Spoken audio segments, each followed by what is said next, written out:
आज हम स्टार्ट करते हैं। अब firstly just let me know I'm sharing my screen live. If you can just type, because I mentioned that since I'm using mic I cannot hear you guys. So if you have any issue, just type in chat box. Okay.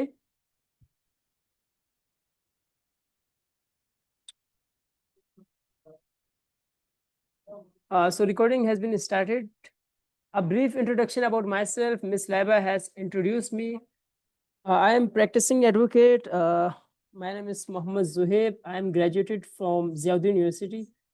I have 1.5 years of practical experience.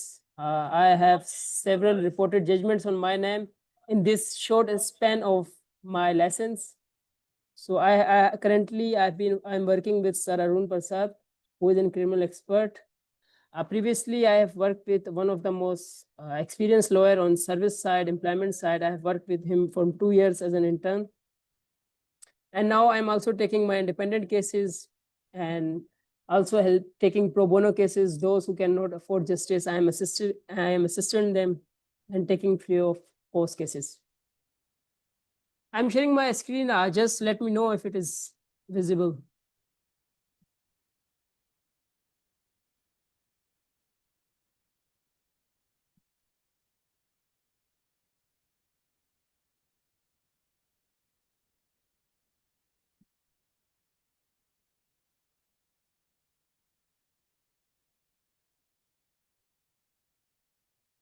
Is it visible? Ms. Laiba, can you confirm is my screen visible to all of you?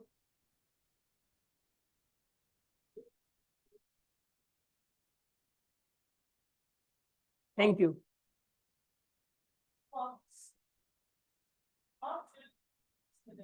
So जब भी हम देखें criminal trial, civil trial हो गया, इन सब में जो cross examination है, एग्जामिनेशन चीफ है, इसकी हम बेसिस लेके आते हैं।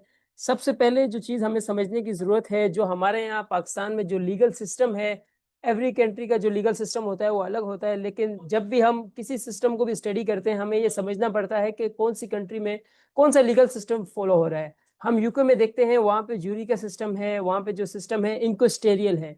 हमारे पास दो टाइप्स ऑफ लीगल सिस्टम होते हैं, one is adversarial and other is inquisitorial. ये दो हमारे पास लीगल सिस्टम होते हैं जो उसके तहत जो है लीगल डिस्प्यूट गवर्न होते हैं। हमारे यहाँ जो लीगल सिस्टम है, जो प्रोसेस है वो फॉलो होता है, वो है एडवर्सेरियल।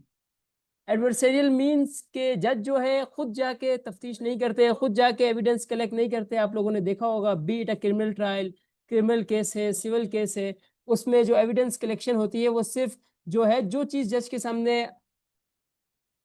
के सामने प्रोड्यूस की जाती है, जो एविडेंस जो विटनेस पेश किए जाते हैं, जज उन्हीं को एग्जामिन करके उन पे अपनी डिस्क्रिप्शन एक्सरसाइज करके उनकी लाइट में जज जो है डिसीजन देते हैं।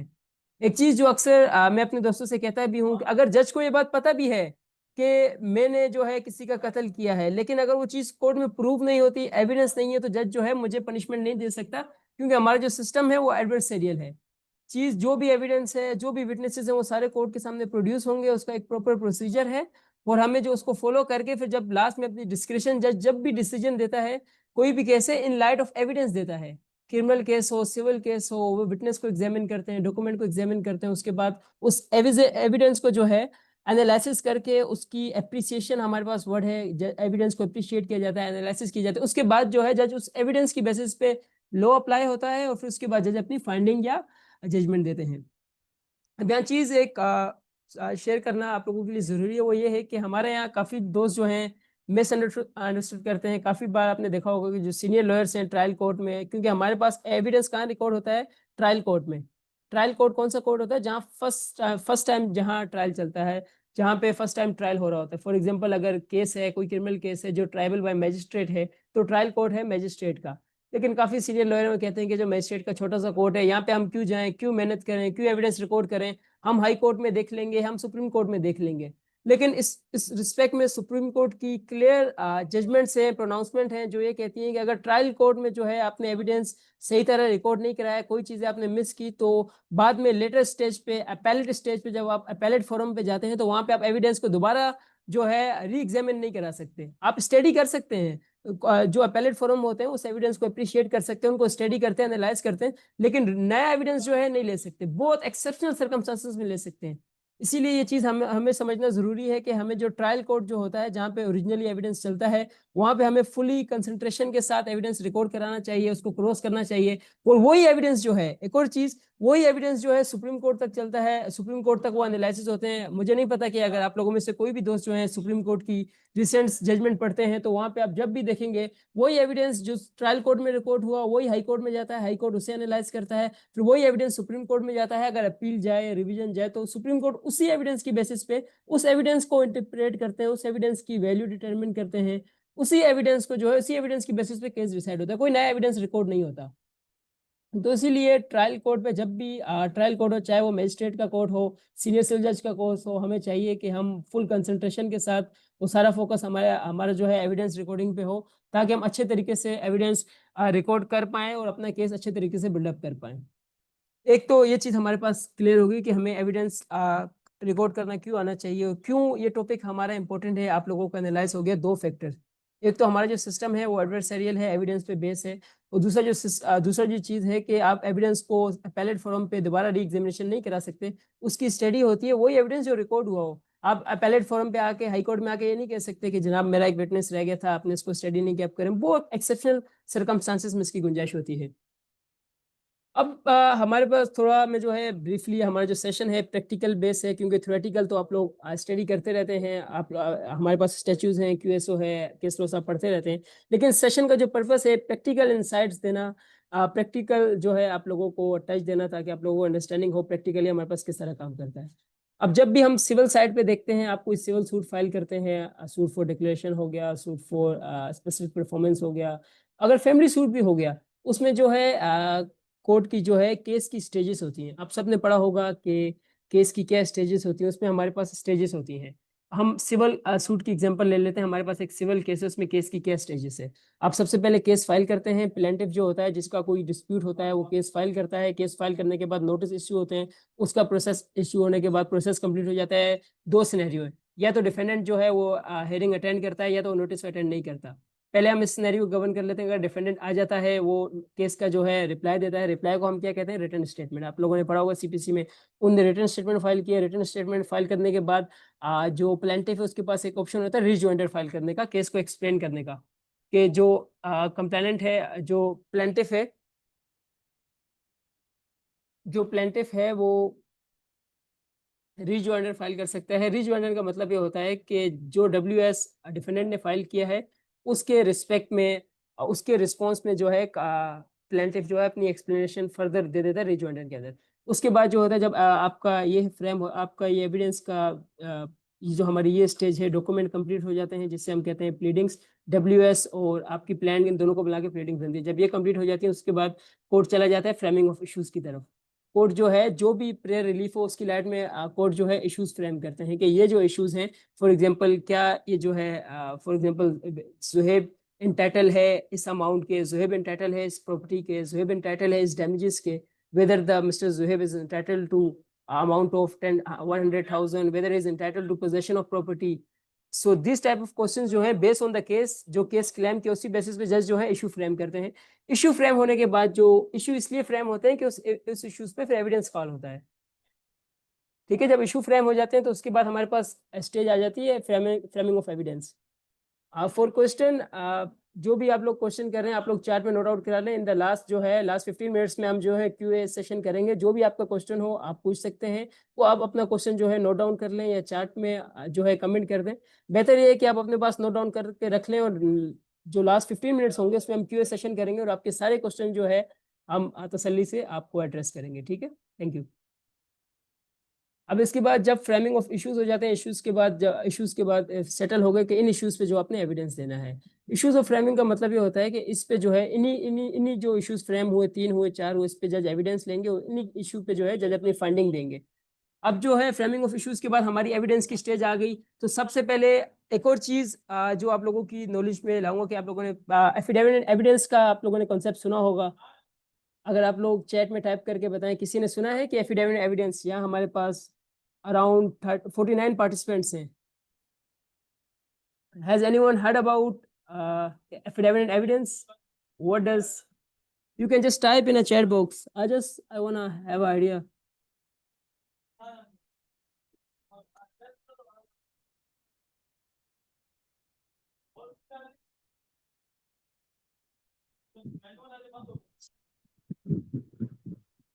Yeah, Mama. Sorry, Sheikh Saab, I cannot hear you. As I mentioned, I'm using a microphone, so I cannot hear you. You can just type in a chat box. Basically, most of you don't know about it. So affidavit evidence हमारे पास इस तरह होता है कि जब भी आप अपना एविडेंस प्रोड्यूस कर रहे होते हैं, जो प्लेंटिफ होता है, जो डिफेंडेंट होता है, वो जो अपना एविडेंस है वो एफिडेविट साथ लगा के उस पर जो है रिटन में जो है अपना एविडेंस सबमिट कर देता है कि डेट आई से date I am the, no written statement is different, written statement is different और एफिडेविट एविडेंस जो है डिफरेंट है। एफिडेविट एविडेंस ये होता है जो भी आपका केस है, जो भी एविडेंस आपने देना है, जो भी डॉक्यूमेंट्स आप देने हैं, आप एक फॉर्म ऑफ रिटन, उसमें रिटन स्टेटमेंट की तरह होता है, लेकिन उसका पर्पस अलग होता है, फॉर्मेट वही होता है। वहां पे जो है आप सारा अपना जो है सारा एविडेंस जो आपने कोर्ट में देना होता है वहां पे लिख लेते हैं, डेट आई से date I am owner of this property, that I से that I have bought this property from someone else। इस तरह की जो है पैराग्राफ फॉर्म में आप सारे अपने क्वेश्चन लिख देते हैं, जो भी डॉक्यूमेंट आपने एग्जिबिट कराना हो तो वो सारी चीजें जो है आप वहां पे लिख लेते हैं। Again, regarding your question, I will address all of your question in the end of my session, so it will be easier for me and also for you guys to understand, because if I start addressing your question, it will be very difficult and our session will be disrupted। ठीक है, तो affidavit evidence का ये purpose होता है, उसका affidavit evidence होता है इसलिए है कि कोर्ट का टाइम सेव करने के लिए। क्योंकि देखें जो नॉर्मल हमारे पास एविडेंस रिकॉर्डिंग करने का प्रोसेस है, हम आ जाते हैं एग्जामिनेशन इन चीफ पे। एग्जामिनेशन इन चीफ क्या होता है कि जो भी पार्टी जो है, जो अपना विटनेस जो है, फॉर एग्जांपल मेरा केस है, मैंने प्रॉपर्टी अपने डिक्लेरेशन का केस दाखिल किया है कि इस प्रॉपर्टी में मेरा राइट है, तो उस पर मैंने केस दाखिल किया है। अब मैं अपने उस पर एविडेंस पे रिलाई कर रहा हूँ, विटनेस पे रिलाई कर रहा हूँ, तो मैं अपना विटनेस जो है पेश करूंगा, अपना विटनेस को प्रोड्यूस करूंगा कोर्ट में, या मैं खुद पेश होऊंगा या फिर कोई रेलेवेंट विटनेस है उनको प्रोड्यूस करूंगा। तो मैं आ गया एविडेंस स्टेटमेंट देने एग्जामिनेशन चीफ में। एग्जामिनेशन चीफ ये होता है कि जो पार्टी अपना विटनेस प्रोड्यूस कर रही हो, उस विटनेस की एग्जामिनेशन को हम कहते हैं एग्जामिनेशन चीफ। इसकी डेफिनेशन गिवन आर्टिकल 132 में। एग्जामिनेशन चीफ क्या है? जो विटनेस जो है, जो पार्टी जो है, फॉर एग्जांपल मैं प्लेंटिफ हूँ, मेरा कोई विटनेस है या मैं खुद स्टेटमेंट देने आ रहा हूँ ओथ पे, तो वो मेरी एग्जामिनेशन चीफ होगा। मैं एग्जामिनेशन चीफ में आ गया, मैंने वहाँ पे आके आपने देखा होगा कि हम ये कलमा पढ़ते हैं कि ला इलाहा इल्लल्लाह, मैं जो भी कहूँगा तो झूठ कहूँ तो मेरे पे अल्लाह ताला का कहर व अज़ाब नासिल होगा, ये आप कह देते हैं। इसके बाद जो है आप अपनी स्टेटमेंट रिकॉर्ड करते हैं। अब एग्जामिनेशन चीफ में जो पर्पस होता है, जैसे कि मैंने आपको बताया, आप अपने केस की पूरी डिटेल्स बताते हैं। जो आपका काउंसिल है वो आप तरफ से पूछता है कि बताएं उसके आप क्वेश्चन किस तरह होते हैं, ये एक इंपॉर्टेंट है। आपका काउंसिल आपसे पूछता है कि फॉर एग्जांपल मेरे जो वकील है मेरे से पूछेंगे, बताएं ज़ैब साहब क्या वाकया है, आपने प्रॉपर्टी कहाँ से बाय की, किससे बाय की। इस तरह के जो क्वेश्चन है इसे हम कहते हैं नॉन लीडिंग क्वेश्चन। अब क्यूएसओ में लिखा हुआ है कि आप जब भी एग्जामिनेशन चीफ में अपना विटनेस की जब आप स्टेटमेंट रिकॉर्ड कराएंगे, आप इस तरह भी कह सकते हो उसकी, जब आप स्टेटमेंट कोर्ट में रिकॉर्ड कराएंगे तो उससे आप नॉन लीडिंग क्वेश्चन पूछेंगे। नॉन लीडिंग क्वेश्चन जो है, leading question non leading question हमारे पास डिफाइन है। लीडिंग क्वेश्चन वो होते हैं जिसमें आप जो है जवाब लीड करते हैं, जवाब बताते हैं। फॉर एग्जांपल लीडिंग क्वेश्चन हमारे पास क्या होगा, यहाँ पे मैंने एग्जांपल्स भी दी हुई हैं, फिर भी के यूज को the accused at the shop at 10 PM। ठीक है, हम उन्हें लीड करते हैं कि ये बात दुरुस्त है कि आपने एक्यूज को देखा 10 शॉप पे 10 बजे, आप वहाँ मौजूद थे या नहीं, जिसका जवाब हाँ या ना में आए। ठीक है, यस और नो जिनका आंसर होता है उससे हम कहते हैं लीडिंग क्वेश्चन, जिसमें आप अगले बंदे को आंसर सजेस्ट करते हैं कि आप उस रात वहाँ मौजूद थे, हाँ या नहीं, वो हाँ या नहीं में जवाब होगा, उसे हम कहते हैं लीडिंग क्वेश्चन। और रूल क्या है कि एग्जामिनेशन चीफ में जब आप अपने विटनेस की एग्जामिनेशन चीफ करा रहे हो, आप उससे लीडिंग क्वेश्चन नहीं पूछ सकते, आप नॉन लीडिंग क्वेश्चन करेंगे। नॉन लीडिंग क्वेश्चन का आपका नीचे एग्जांपल भी दी हुई है कि आपने ये पूछना है कहाँ, कब, कहाँ, जिसका आंसर यस और नो हो, जिसमें डिटेल हो। ये नॉन लीडिंग लीडिंग क्वेश्चन में काफी स्टूडेंट कंफ्यूज भी होते हैं, उसकी प्रैक्टिकल एग्जांपल्स हैं हमारे यहाँ। अब आपको प्रैक्टिकल भी इंसाइट देता चलूंगा किस तरह आपसे लीडिंग क्वेश्चन पूछे जाते हैं। जैसे कि मैंने बताया, लेयर्स इस तरह पूछते हैं कि क्या ये बात दुरुस्त है कि आपने ये प्रॉपर्टी मिस्टर सो एंड सो से बाय की, क्या ये बात दुरुस्त है कि आपने इतने अमाउंट देके परचेज किया। इसमें मैं लीडिंग क्वेश्चन में क्या करूँ, मैं कि मैं विटनेस को जवाब दे रहा हूँ, मैं उसको लीड कर रहा हूँ। इसका जो आंसर होता है यस और नो में होता है, इसका आंसर ये नहीं हो सकता कि नहीं। में जो है वहां गया था, यहाँ गया था। वो आप जो जब भी आपने देखा होगा विटनेस जो है यस और नो कह के फिर आगे जवाब देता है, उसे हम कहते हैं वॉलेंटरी। वॉलेंटरी विटनेस जो कहता है उसकी कोई कानूनी हैसियत नहीं है। सुप्रीम कोर्ट के इस पे लेटेस्ट प्रेसिडेंट है। अगर जब विटनेस से लीडिंग क्वेश्चन पूछा जाए, अजान हो रही है, अगर हम सिर्फ 1-2 मिनट का ब्रेक ले लें, वी विल रिज्यूम आफ्टर अजान। Okay, sir.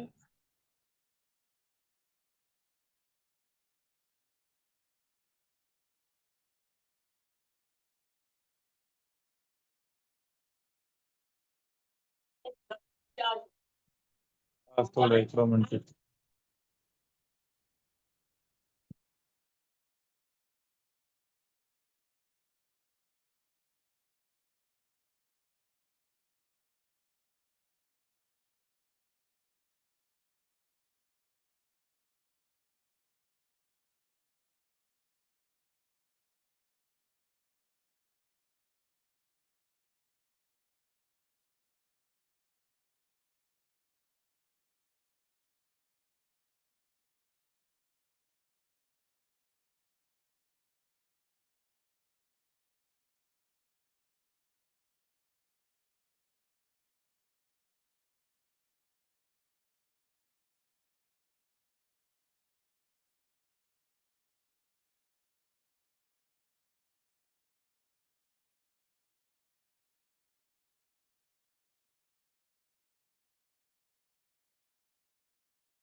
So hello again. I just let me know if I am audible or not. Ms. Laba, can you just type in a chat box so we can resume our.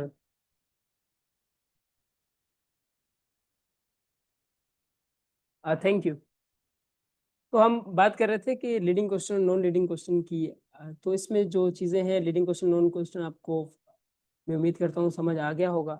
अब इसके बाद जो है आपने जो चीज़ याद रखनी है, एग्जामिनेशन शीट में जब आपने विटनेस की स्टेटमेंट रिकॉर्ड कराते हैं, आप उससे नॉन लीडिंग क्वेश्चन पूछते हैं। उसका पर्पस ये होता है कि आप विटनेस से सारी एक्सप्लेनेशन लेते हैं।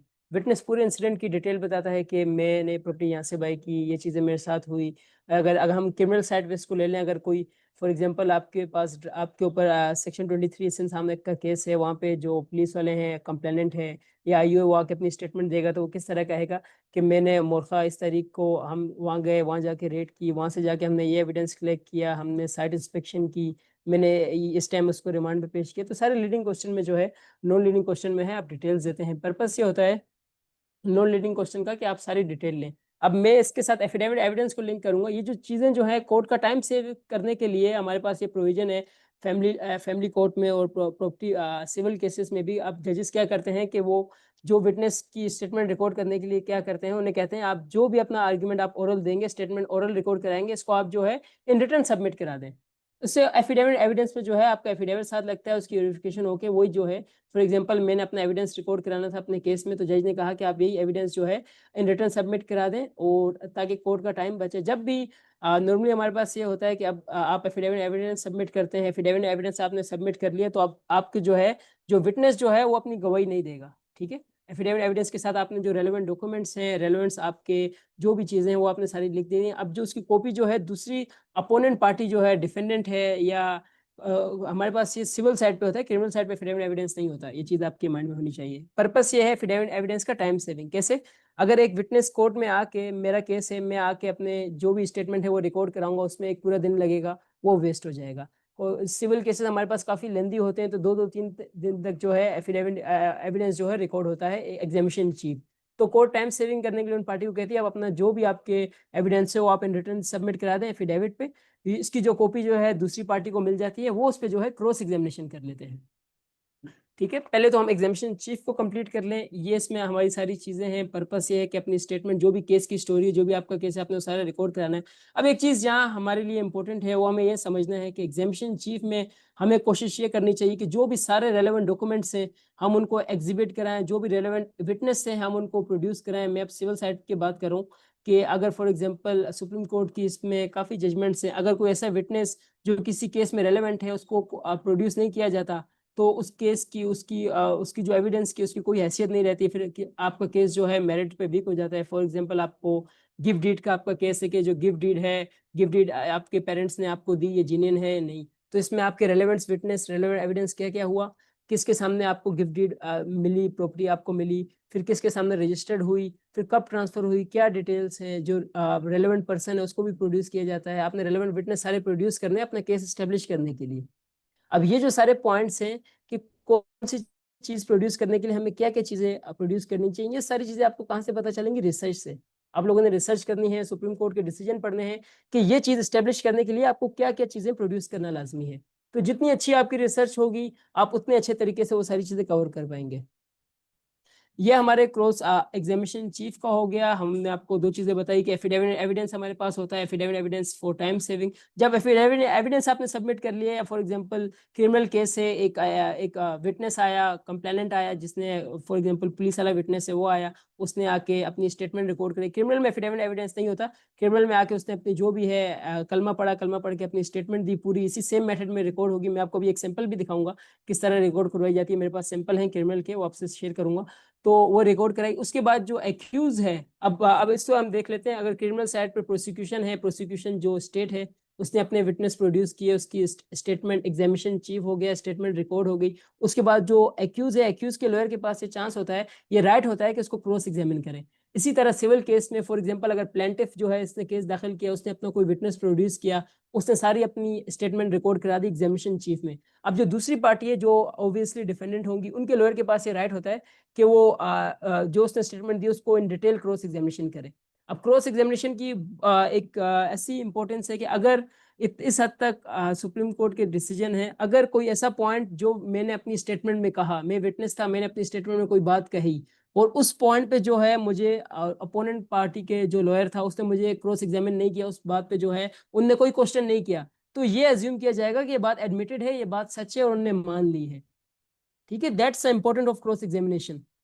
मैं विटनेस आया, मैंने स्टेटमेंट रिकॉर्ड कराई, अपनी ये सारी चीजें कही, अब दूसरी पार्टी का जो लॉयर है उसके पास राइट है कि क्रॉस एग्जामिनेशन करे, मेरी जो स्टेटमेंट है उसको झूठी साबित करे, मेरे कैरेक्टर को इंजर्ड करे, सारी चीजें करे। अगर कोई ऐसा पॉइंट है जिसपे मैंने स्टेटमेंट दी उस पर उसने मुझे क्वेश्चन नहीं किया, तो वो ऐसा होगा सुप्रीम कोर्ट की रिलायंस है कि वो एडमिटेड समझा जाएगा।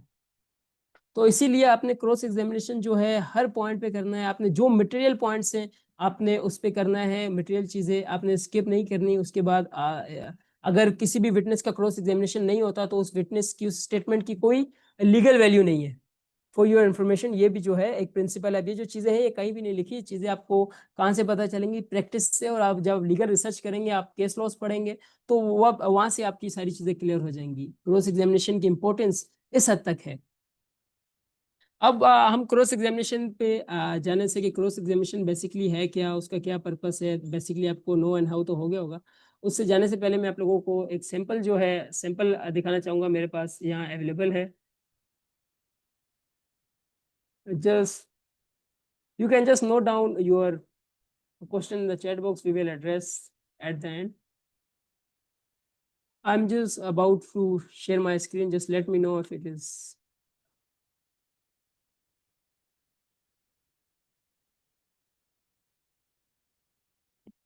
अब ये हमारे पास एक एविडेंस है क्रिमिनल केस की तरफ से। अब क्रिमिनल केस पे आने से पहले मैं आप लोगों को थोड़ा सा ब्रीफ कर दूं।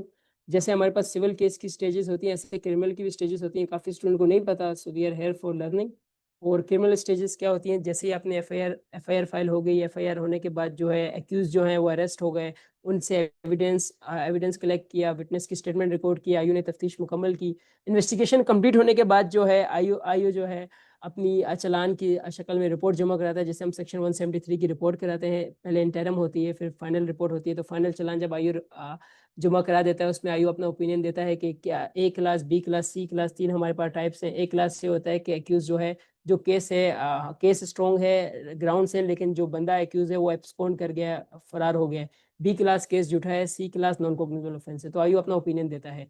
अब मजिस्ट्रेट जो है हमारे, एक और चीज जो आप लोगों की नॉलेज के लिए, हमारे यहाँ जो एफआईआर से फाइलिंग से होने से लेके in the submission of report under section 173 जिसे हम चालान कहते हैं, ये सारा प्रोसेस है, इसको ओवरसाइट कौन करता है? मजिस्ट्रेट करता है।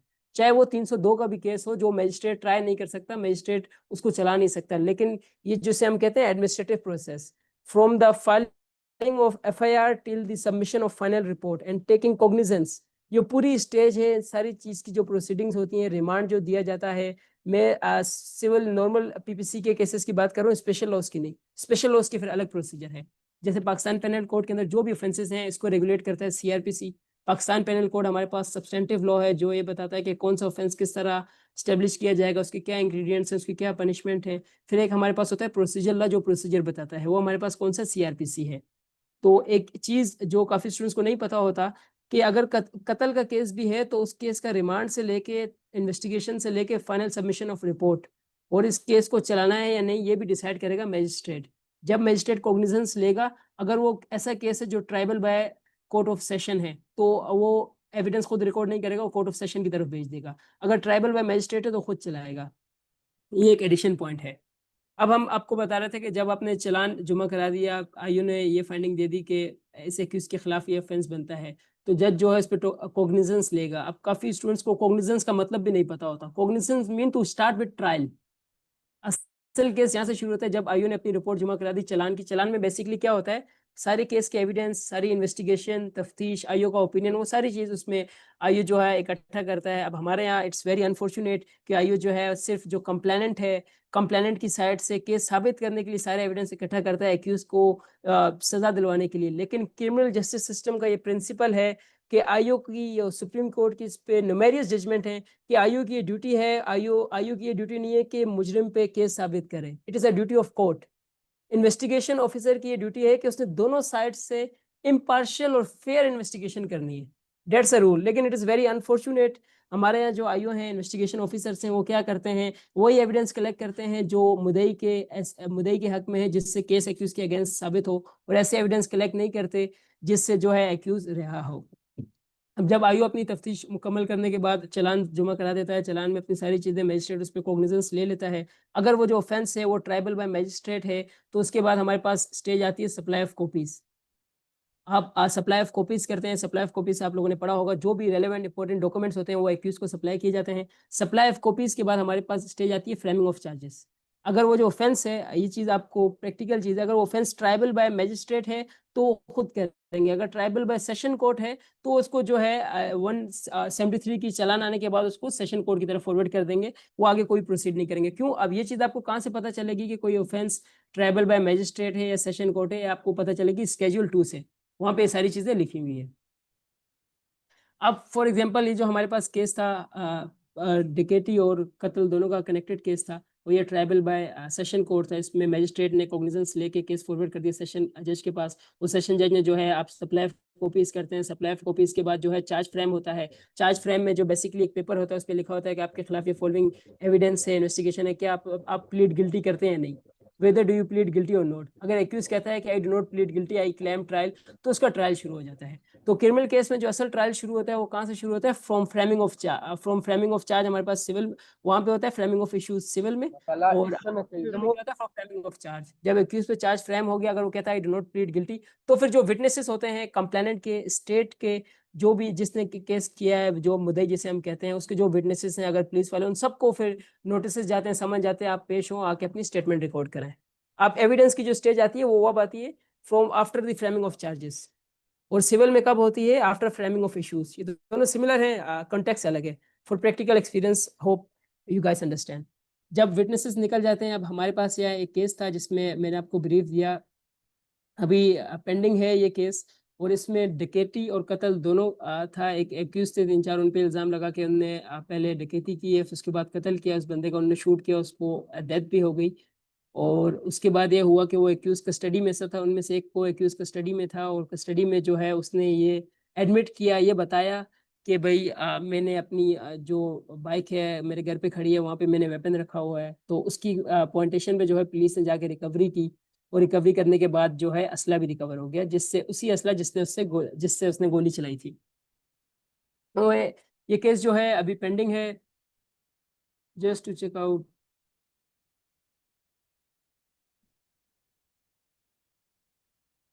Are you talking about which PDF? The notes which I am reading? I will share after the session. Or are you talking about this evidence? It is not clear. I am just, if you guys need, I can just send in a group. Can you just clarify? Are you talking about this evidence that I have opened now? Tashkil Abasi.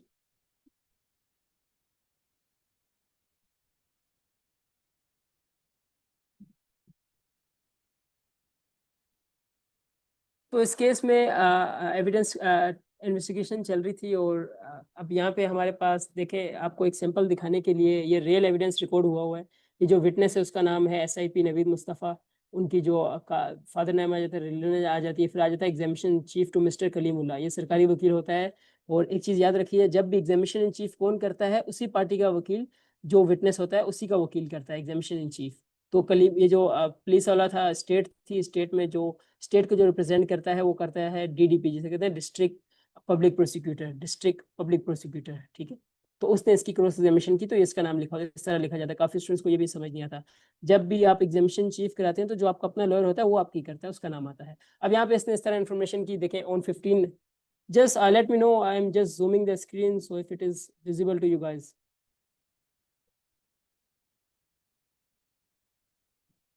Is it visible?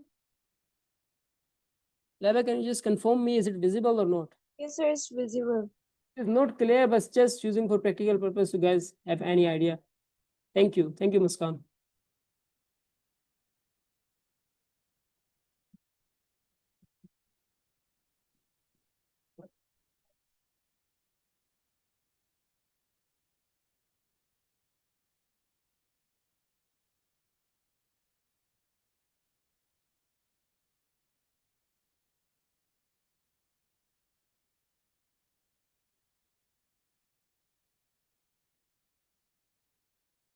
So this one.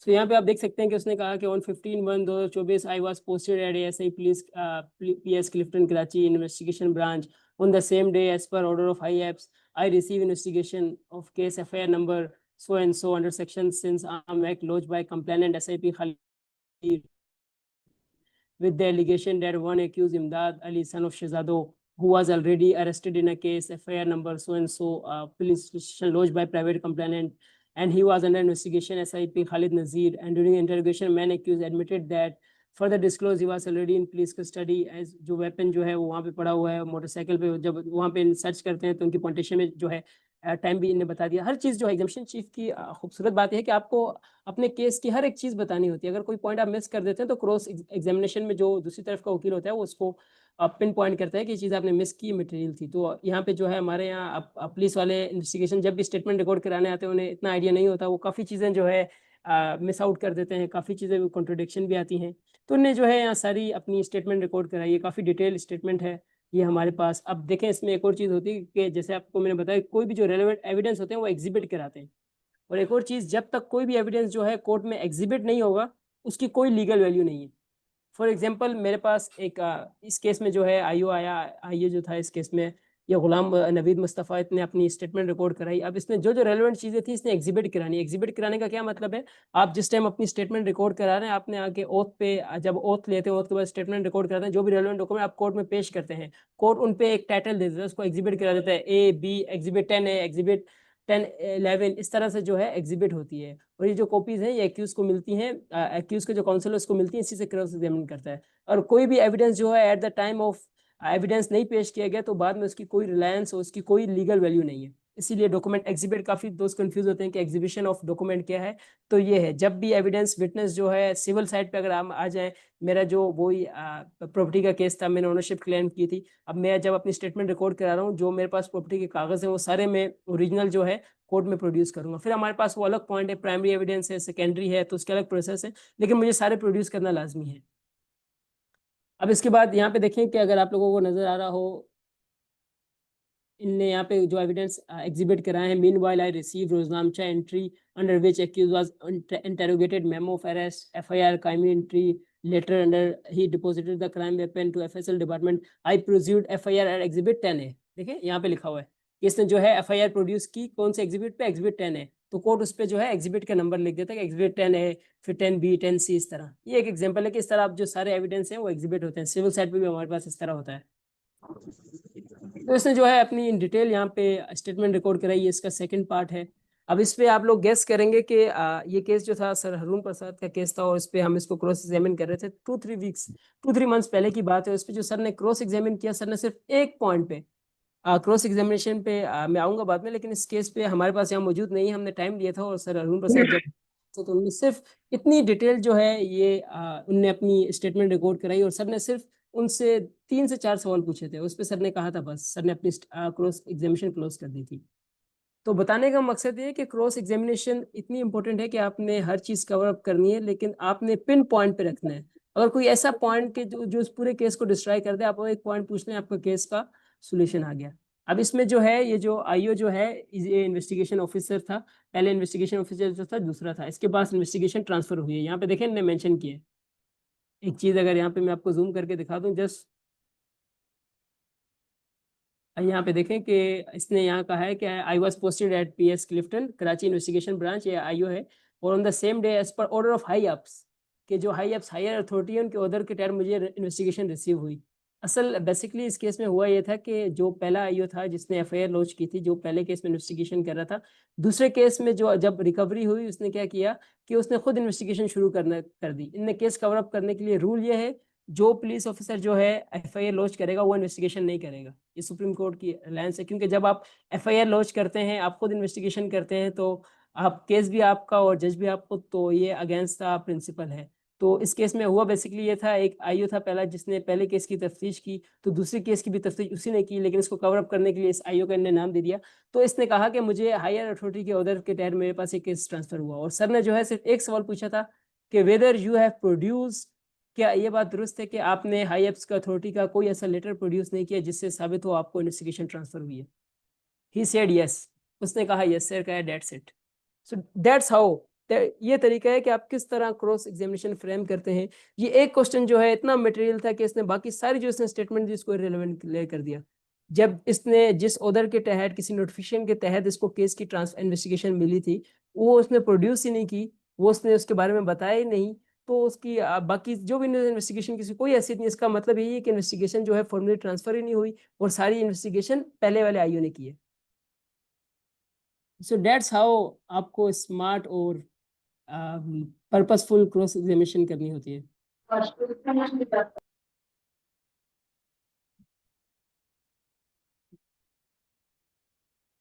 सो अब यहाँ पे एक आपको मैंने simple दिखा दिया कि किस तरह एग्जामिनेशन चीफ होती है, फिर उसके बाद क्रॉस होता है। क्रॉस को आपको आइडिया तो हो गया होगा। एक और चीज़ हमारे पास जो होती है उसको आपको ब्रीफली आइडिया दे दें। जब भी जो विटनेस है अपनी स्टेटमेंट रिकॉर्ड कराता है, स्टेटमेंट रिकॉर्ड कराने के बाद उसको क्रॉस होता है, क्रॉस पे वो सारी चीज़ों का जवाब देता है। अब जवाब देने के बाद फॉर एग्जाम्पल कुछ ऐसी चीज़ें आ गई हैं जिनकी क्लैरिफिकेशन करना लाजमी है, ठीक है, तो जो फिर विटनेस होता है उसके वकील के पास ये राइट होता है, हम कहते हैं री एग्जामिनेशन। ये कौन करता है? जिस विटनेस ने स्टेटमेंट दी है उसका वकील जो है उसके क्लैरिफिकेशन के लिए उससे कुछ सवाल पूछता है, री एग्जामिनेशन। लेकिन उसके में क्या रूल क्या है, आप नए एविडेंस नए फैक्ट्स नहीं ला सकते। आपने जो पहले चीजें कही थी उसी की आप री एग्जामिनेशन करते हैं, उसकी एक्सप्लेनेशन देते हैं कि इसका जवाब ये है, इसकी क्लैरिटी ये है। ये री एग्जामिनेशन भी हमारे पास ये होती है।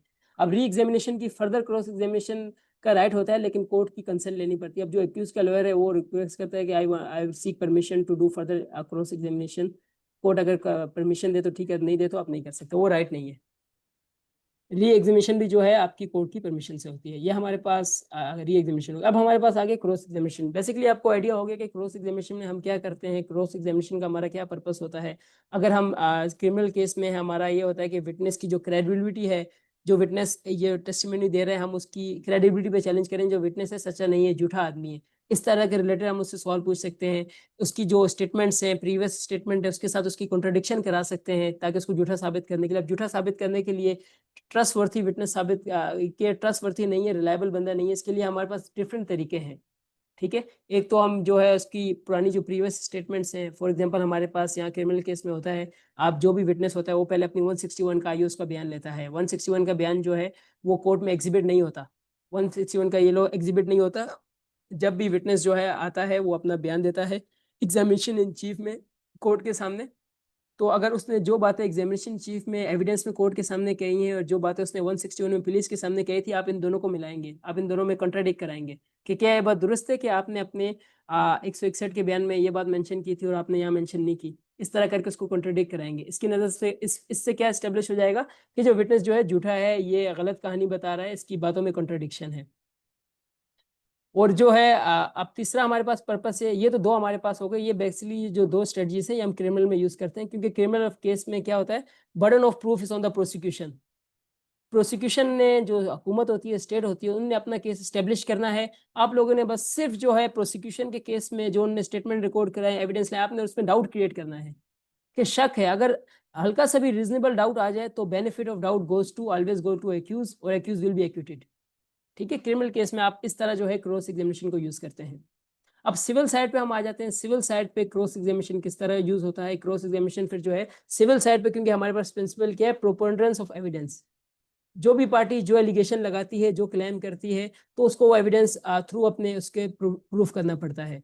तो आपने जो है पूरा, आप अपनी एक स्टोरी बनाते हैं, उसको थ्रू स्ट्रक्चर होता है, आपका एक प्लान होता है कि ये चीज़ें जो है मैंने इससे क्रॉस एग्जामिन में पूछानी है। अगर ये झूठ कह रहा है, अगर दूसरी पार्टी का कोई विटनेस ऐसा आया है कि जो कह रहा है कि ये प्रॉपर्टी मेरी मलकियत थी, मैंने इस टाइम से बाय की, आपकी क्या कोशिश होगी, पहले तो मैं जो है इससे इसकी क्रेडिबिलिटी को शेक करूं, इसको झूठा साबित करूं, झूठा है, उससे ऐसे सवाल पूछ के कि झूठ कह रहा है। ठीक है, उसके बाद सेकंड मेरी स्ट्रेटजी क्या होगी कि मैं अपना केस स्टेब्लिश करूं। ये सिविल और क्रिमिनल में मेजर डिफरेंस है। सिविल साइड पे जो है आपको अपना केस स्टेब्लिश करना होता है। फॉर एग्जाम्पल हम अपने केस पे आ जाते हैं, जो मैंने एग्जाम्पल दी थी कि मैंने केस दाखिल किया कि ये प्रॉपर्टी पे मेरा लीगल राइट है, मैंने इनसे बाय किया था, उन लोगों ने जो है बाद में मेरे साथ फ्रॉड कर लिया, किसी और को बेच दी। अब पहले तो मैंने आके जब अपनी स्टेटमेंट रिकॉर्ड कराई, मुझे दूसरा जो डिफेंडेंट का वकील है वो क्रॉस एग्जामिन करेगा। मैंने वहाँ पे जो है क्लियर रहना है। क्रॉस एग्जामिनेशन जब आपसे सवाल होते हैं तो आपने जो है कॉन्ट्रडिक्शन नहीं करनी, आपने रिलैक्स रह के जवाब देना है। फिर जब दूसरी पार्टी के डिफेंडेंट के लॉयर्स आएंगे, डिफेंडेंट का विटनेस आएगा, वो अपना विटनेस पेश करेंगे, आपने उनसे दो काम करने हैं। एक तो जो उनका डिफेंस है, आपने उसको डिस्ट्रॉय करना है, फिर उसके बाद आपने अपना केस बिल्डअप कराना है। ये स्मार्ट लॉयर की टेक्निक्स होती हैं कि जो आपने, अगर मैंने क्लेम किया था कि मैं इस प्रॉपर्टी का ऑनर हूँ, तो आपने ऐसे ऐसे सवाल पूछने, उनमें के विटनेस थे कि भाई ये बात दुरुस्त है कि आपने आपने मुझे जो है प्रॉपर्टी सेल की थी, इस दिन पे की थी, इनके सामने की थी। तो मैंने अपना केस भी स्टेब्लिश कराना है। ये सिविल और क्रिमिनल में एक मेजर डिफरेंस आता है, क्योंकि एविडेंस एविडेंस रीडिंग डिफरेंट है। अब इसके बाद देखिए क्रॉस एग्जामिनेशन में अब कुछ ऐसे क्वेश्चन है। एक और चीज जो हमने मिस कर दी है, आर्टिकल 130 हमारे पास 131 ये कहता है कि कोई भी जो चीज है रेलेवेंट है, इररेलेवेंट है, नहीं, ये बात कौन डिसाइड करेगा, it is for the court. For example अगर मैं किसी चीज पे एविडेंस दे रहा हूँ, किसी फैक्ट्स पे एविडेंस दे रहा हूँ, ये सारे हमारे पास क्यूएसओ पे लिखा हुआ है कि रेलेवेंट फैक्ट कौन से हैं, फैक्ट एंड इशू कौन से हैं, कनेक्टेड फैक्ट कौन से हैं, रेलेवेंट फैक्ट कब, इररेलेवेंट फैक्ट कब रेलेवेंट हो सकते हैं, ये सारे जो है हमारे पास क्यूएसओ में एक्सप्लेन है। लेकिन जो हमारे पास यहाँ पॉइंट था रेलेवेंट फैक्ट्स के रिलेटेड, कि अगर कोई भी पार्टी ये ऑब्जेक्ट करती है कि ये जो एविडेंस है, ये जो फैक्ट है, ये जो पॉइंट है, ये रेलेवेंट नहीं है, इस बात की जो डिस्क्रिप्शन है वो कोर्ट के पास है, कोर्ट ही डिसाइड करेगी। अब क्रॉस एग्जामिनेशन में सारी हमारी चीज़ें हैं। हम जो है विटनेस की क्रेडिबिलिटी को शेक कर सकते हैं, हम उनको कॉन्ट्रोडिक्शन ला सकते हैं, जिस तरह हम लाते हैं। मेरे पास एक केस था मेरा अपना, उस पर सेक्शन 23 सिंस आर्म एक्ट के अंदर हमारे एक एक्यूज थे। अब टू बी ऑनेस्ट जो है उनने ये ऑफेंस किया था, वो ऑफेंस उन पर इस्टेब्लिश हुआ था, उनने ये ऑफेंस किया था। बेसिकली उनसे जो है वेपन रिकवर हुआ था और जो है वो अरेस्ट हुए थे। उसके बाद जो इशू ये था कि पुलिस वाले जो है फिर भी वो केस इस्टेब्लिश नहीं कर पाए। क्योंकि उनने जो है पुलिस हमारी, अब इट्स अनफॉर्चुनेट कि वो इतने प्रोसीजर लैप्स कर देते हैं, प्रोसीजर उनकी ऐसे मिस परहैप्स हो जाते हैं कि आप केस आपका एस्टेब्लिश करना मुश्किल हो जाता है, आपने सिर्फ डाउट्स क्रिएट करने होते हैं। जब हमने वो क्रिएट किया तो वो एक्विटल हो गया। मैं आप लोगों से जो है उसका क्रॉस एग्जामिनेशन शेयर करूंगा कि किस तरह उस केस में मैंने क्रॉस एग्जामिन किया और क्या इंपॉर्टेंट पॉइंट्स हैं। उससे आने से पहले क्रॉस एग्जामिनेशन में जो हमारी थोड़ी मेन चीज़ें हैं वो आपने ये है कि क्रॉस एग्जामिनेशन जो है, जब आप विटनेस की आप ये कहते हैं कि ये आदमी शराबी है, ये आदमी जिनाई है, इस तरह का जब आप कोई ऐसी एलिगेशन लगाएंगे, ठीक है, आप करेक्टर जब इंजर करेंगे तो दो तरीके हैं। एक तो आप उसकी स्टेटमेंट कॉन्ट्राडिक्ट कराएंगे, आप स्टेटमेंट उसको दिखाएंगे, 161 की स्टेटमेंट दिखाएंगे, देखिए 161 की स्टेटमेंट में आपने ये कहा है, कॉन्ट्राडिक्ट कराना उसको, उसको सामने पेश करके दिखानी है ऐसे, ठीक है। और ये भी तरीका है कि आपने किस तरह उसको कॉन्ट्राडिक्ट कराना है। अब उसके बाद दूसरा तरीका क्या है कि आप उसके करेक्टर को इंजर किस तरह करेंगे कि ये आदमी जो है झूठा है, ये आदमी जो है जानी है, गुनाहगार है। तो आपने जो है जब आप ऐसी एलिगेशन लगाएंगे, आर्टिकल 144 है, 145 है, तो आपने एविडेंस लाना है। आपके पास अगर स्ट्रॉन्ग एविडेंस नहीं होगा तो आपके खिलाफ भी जो है कोर्ट एक्शन ले सकती है। तो ये थोड़ा सिवियर नेचर में आ जाता है। अब इसके बाद preparation for cross examination. Cross examination की आप लोगों को इंपॉर्टेंस की आइडिया हो गया कि कितनी इंपॉर्टेंट है, किस तरह से की जाए। सिविल केस में हमारे पास किस तरह डिफरेंट है, अच्छा हमारे पास क्रिमिनल केस में किस तरह डिफरेंट है, क्या उनकी वैल्यूज हैं और किस तरह आपने करना है। अब इसमें एक और मेरा एक केस था, उसमें 420 का फ्रॉड का केस था, उसमें मैं क्रॉस एग्जामिन कर रहा था। और आप देखेंगे हमारे यहाँ, आप लोगों ने पता नहीं प्रैक्टिस में ऑब्जर्व किया है नहीं, जब भी अगर कोई यंग लॉयर है, उसके उसके साथ कोई सीनियर नहीं है, और यंग लॉयर जो है जब क्वेश्चनिंग कर रहे हैं, तो एक तो अपोनेंट काउंसिल अगर कंप्लेनेंट है उसका लॉयर, अगर दूसरा जो जज है वो उनको प्रेशराइज करते हैं। उनको अगर उनको सब कुछ पता है फिर भी उनको प्रेशराइज करते हैं, चाहे वो सही भी जा रहे हैं, ताकि जो हमारा टाइम बचे ये ना हो। या हमारे पास अनफॉर्चुनेटली यहाँ प्रैक्टिस पे है, काफ़ी बारी चीज़ें मैंने एक्सपीरियंस की हैं कि अगर आप जो है यंग लॉयर हैं, आप अपना केस प्रोसीड कर रहे हैं, चाहे आप अकॉर्डिंग टू लॉ भी कर रहे हैं, जो अदर साइड का वकील होगा सीनियर, तो आपको प्रेशराइज करेंगे, जज भी जो है आपको प्रेशराइज करेगा। मैं क्रॉस एग्जामिन कर रहा था एक विटनेस को, आईओ था इन्वेस्टिगेशन ऑफिसर, तो उनसे मैंने ये सवाल किया कि क्या ये बात दुरुस्त है कि आपने जो है एक्यूज को अरेस्ट करने की कोई कोशिश नहीं की। इस तरह का मैंने सवाल किया।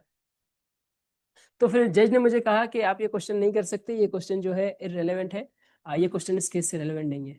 तो मैंने उन्हें एक प्रोविजन रेफर की, मैंने बोला कि सीआरपीसी में ये लिखा हुआ, क्यूएसओ में ये लिखा हुआ है कि क्रॉस एग्जामिनेशन जो है वो किसी भी पॉइंट से वो नहीं हो सकता, आप पिन पॉइंट जो है क्रॉस एग्जामिनेशन आप किसी भी पॉइंट पे कर सकते हैं। इसके लिए कोई जो है आपकी लिमिटेशन नहीं है, अनलेस के वो जो आपका कंडीशन है, आप उसकी रेपुटेशन या वो एलिगेशन लगा रहे हैं, उसके लिए आपको एविडेंस देना पड़ेगा। लेकिन आप जब ये कह रहे हैं कि उसने अरेस्ट नहीं किया, बात दुरुस्त है, तो ये आपको एंटाइटल करता है। मैंने उन्हें प्रोविजन साइड की, जज ने कहा काउंसिल यू मे कंटिन्यू। तो इस तरह प्रेशराइज करने की चीज़ें होती हैं। लेकिन आपने जो है जब आप आपके पास सीनियर नहीं है, आप जब इस तरह क्रॉस एग्जामिन कर रहे हो, तो अगर आप पे जिस तरह का भी प्रेशर आए, आप लोगों ने स्ट्रॉन्ग रहना है, आप लोगों ने रिलैक्स रहना है, और विटनेस को इस तरह का इंप्रेशन देना है कि आप उनसे जो है विटनेस को अंडर प्रेशर करना है। सबसे इंपॉर्टेंट चीज़ ये होती है कि विटनेस से आपने इस तरह से क्वेश्चन करना है कि वो अंडर प्रेशर आए और वो जो है रिलैक्स ना रहे, उसको इतनी थिंकिंग का इस तरह का टाइम ना मिले, और वो आपके क्वेश्चन में जो है नर्वस हो जाए। इस तरह से आपने अपने क्रॉस एग्जामिन जो है अपने एग्जामिन करने हैं।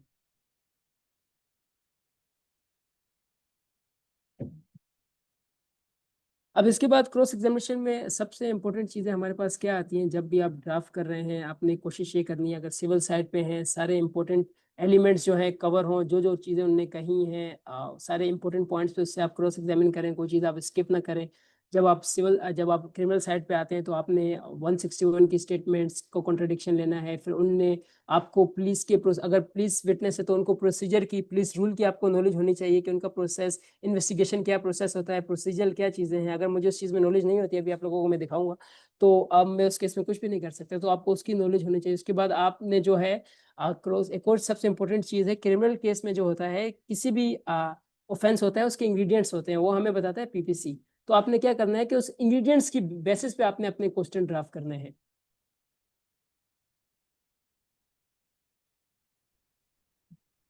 आपने उस इंग्रेडिएंट्स की बेसिस पे जो है अपने क्वेश्चन ड्राफ्ट करने हैं। फॉर एग्जांपल अगर हम चेक बाउंस का ले लें, चेक बाउंस का केस है, उसमें हमारे पास एसेंशियल इंग्रेडिएंट्स क्या है, dishonest intention, bounce of cheque, presence of agreement, agreement होना चाहिए, उस रिस्पेक्ट में जो है चेक ट्रांजेक्शन होनी चाहिए, उसके रिस्पेक्ट में चेक इशू हुआ, और चेक जो है बाउंस हुआ, और डिसऑनेस्ट इंटेंशन है। ये 4 इंग्रेडिएंट्स है। तो आप इस रिस्पेक्ट पे आप अपने क्वेश्चन फ्रेम करें, उस तरह अपने क्वेश्चन आंसर करना, इंग्रेडिएंट्स प्रूफ ना हो। अब ये सारी चीजें कि कौन से ऑफेंस में कौन सी चीजें रेलेवेंट हैं, ये चीजें आपको कहाँ पता चलेंगी? अगर आप रिसर्च करेंगे, आप सुप्रीम कोर्ट के केस लॉस पढ़ेंगे। हमारे पास रोज 1000 की बेसिस पे डिफरेंट, लाहौर हाई कोर्ट की वेबसाइट पे, हमारे प्रोविंशियल हाई कोर्ट्स की वेबसाइट पे, सुप्रीम कोर्ट की वेबसाइट पे डिफरेंट केसेस आते हैं जहाँ पे जज जो है जब अपील जाती है, जो एक्यूज जो है जिनको सजा हो जाती है या जो बरी हो जाते हैं उनकी जब अपील जाती है, वहाँ जज डिसाइड करते हैं कि ये चीजें इंपॉर्टेंट हैं इस ऑफेंस को एस्टेब्लिश करने के लिए, ये चीजें इंपॉर्टेंट नहीं है इस ऑफेंस को एस्टेब्लिश करने के लिए।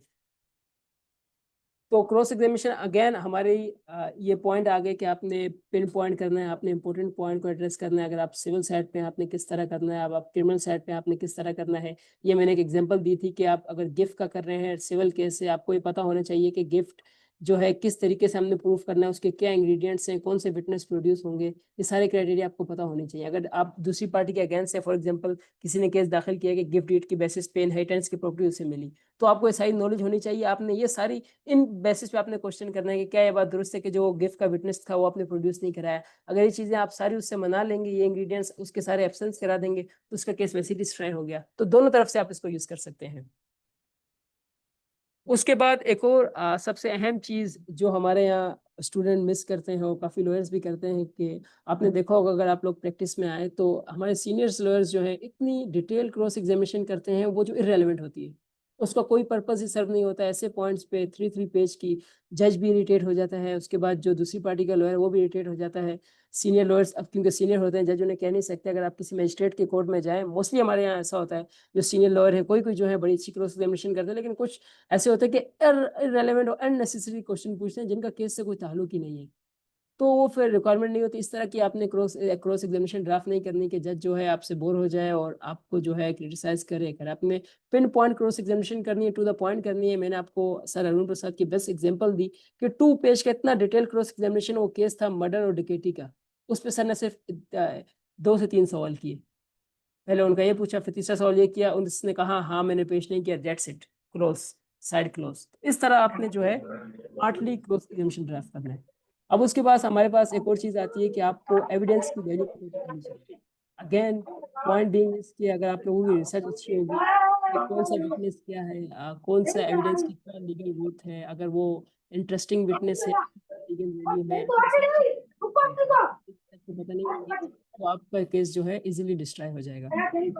अब यहाँ हमारे पास नूर मुकदम का केस अवेलेबल है, उसको मैं डिस्कस करके फिर लास्ट में जो है मैं आपको अपना क्रॉस एग्जामिनेशन भी जो है दिखा दूंगा किस तरह मैंने किया था। हमारे यहाँ नूर मुकदम का केस से आप सब लोग उससे वाकिफ होंगे कि नूर मुकदम जिनका 2021 में उनके जो बॉयफ्रेंड थे, जिसको अभी सुप्रीम कोर्ट ने उनकी कन्विक्शन मेंटेन की है, उसको नाइफ से जो है उनका गला काट दिया गया। उसके बाद वो वहाँ से उनकी डेथ हो गई और उसके बाद जो है उनको सेशन कोर्ट ने उनको कन्विक्शन मेंटेन की, लाइफ इम्प्रिजन डेथ पेनल्टी दी। उसके बाद हाई कोर्ट ने मेंटेन किया। अब रिसेंटली सुप्रीम कोर्ट में उनकी जजमेंट आई, आप सुप्रीम कोर्ट की वेबसाइट पे अवेलेबल है, आप रीड कर सकते हैं। मैं ये कहूँगा कि मस्ट रीड करें, क्योंकि बहुत कम होता है कि हमारे यहाँ ऐसे केस जो, क्योंकि ट्रायल डिस्ट्रिक्ट कोर्ट है, हाई कोर्ट है, वो एविडेंस को सही तरह नहीं देखते, वो एक्यूज को सजा दे देते हैं। और जब सुप्रीम कोर्ट में आता है, सुप्रीम कोर्ट के अगर आप केसेस पढ़ते हैं तो आपको आइडिया होगा कि आउट ऑफ 100 केसेस कन्विक्शन के जो सुप्रीम कोर्ट में आते हैं, जिनको हाई कोर्ट ने और डिस्ट्रिक्ट कोर्ट ने सजा दे दी है, तो सुप्रीम कोर्ट उनकी सजा सेट असाइड कर देता है, उनको एक्यूट कर देता है।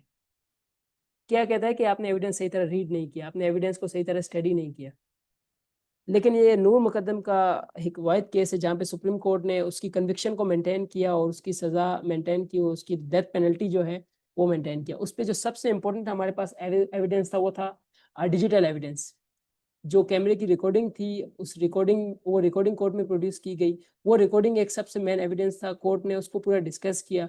अब अगर आपने, आपके पास ये रिसर्च होगी, अगर आपके केस में कोई डिजिटल एविडेंस है, कोई वीडियो है, कोई व्हाट्सएप पे मैसेज है, जिसे हम डिजिटल एविडेंस कहते हैं, वो आर्टिकल 164 के अंदर जो है कोर्ट में एडमिसिबल है। लेकिन उसका एक क्राइटेरिया है। देखिए, कोई भी एविडेंस जब आप कोर्ट में प्रोड्यूस करते हैं, उसको एडमिसिबल कराने के लिए एक क्राइटेरिया होता है। डिजिटल एविडेंस का क्या क्राइटेरिया है, अगर आप वो केस पढ़ेंगे तो दिखा देता हूँ थोड़ा सा इंपॉर्टेंट पॉइंट से। उसमें पूरा क्राइटेरिया लिखा होगा कि क्या क्या चीज़ें आपने स्टेब्लिश करनी है, तो वो एविडेंस आपका जो है एडमिसिबल हो जाए। एडमिसिबल का मतलब है कोर्ट में प्रोड्यूस आप कर सकते हैं, आप अलाउ होंगे। जब एडमिसिबल हो जाएगा तो फिर उस पर रिलाई भी कर सकते हैं। तो उसकी एक बेसिस पे कोर्ट ने जो है उनकी कन्वेंशन मेंटेन की है। मेरे पास जजमेंट यहाँ मौजूद है, अगर मैं अपनी स्क्रीन आप लोगों को प्रेजेंट करके दिखाऊं।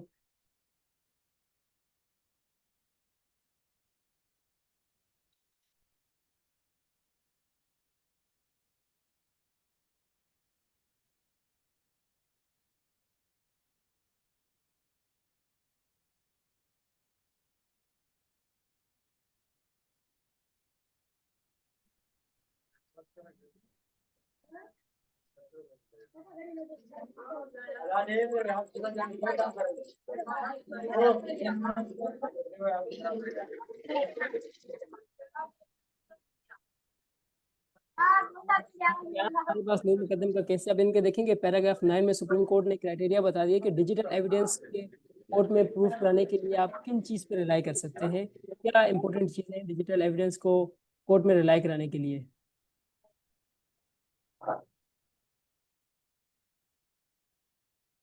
अब यहाँ पे सुप्रीम कोर्ट ने ये साइड की कि it is worth mentioning that in case of state versus so and so the court has established 2-step test for the verification of digital evidence regarding CCTV footage.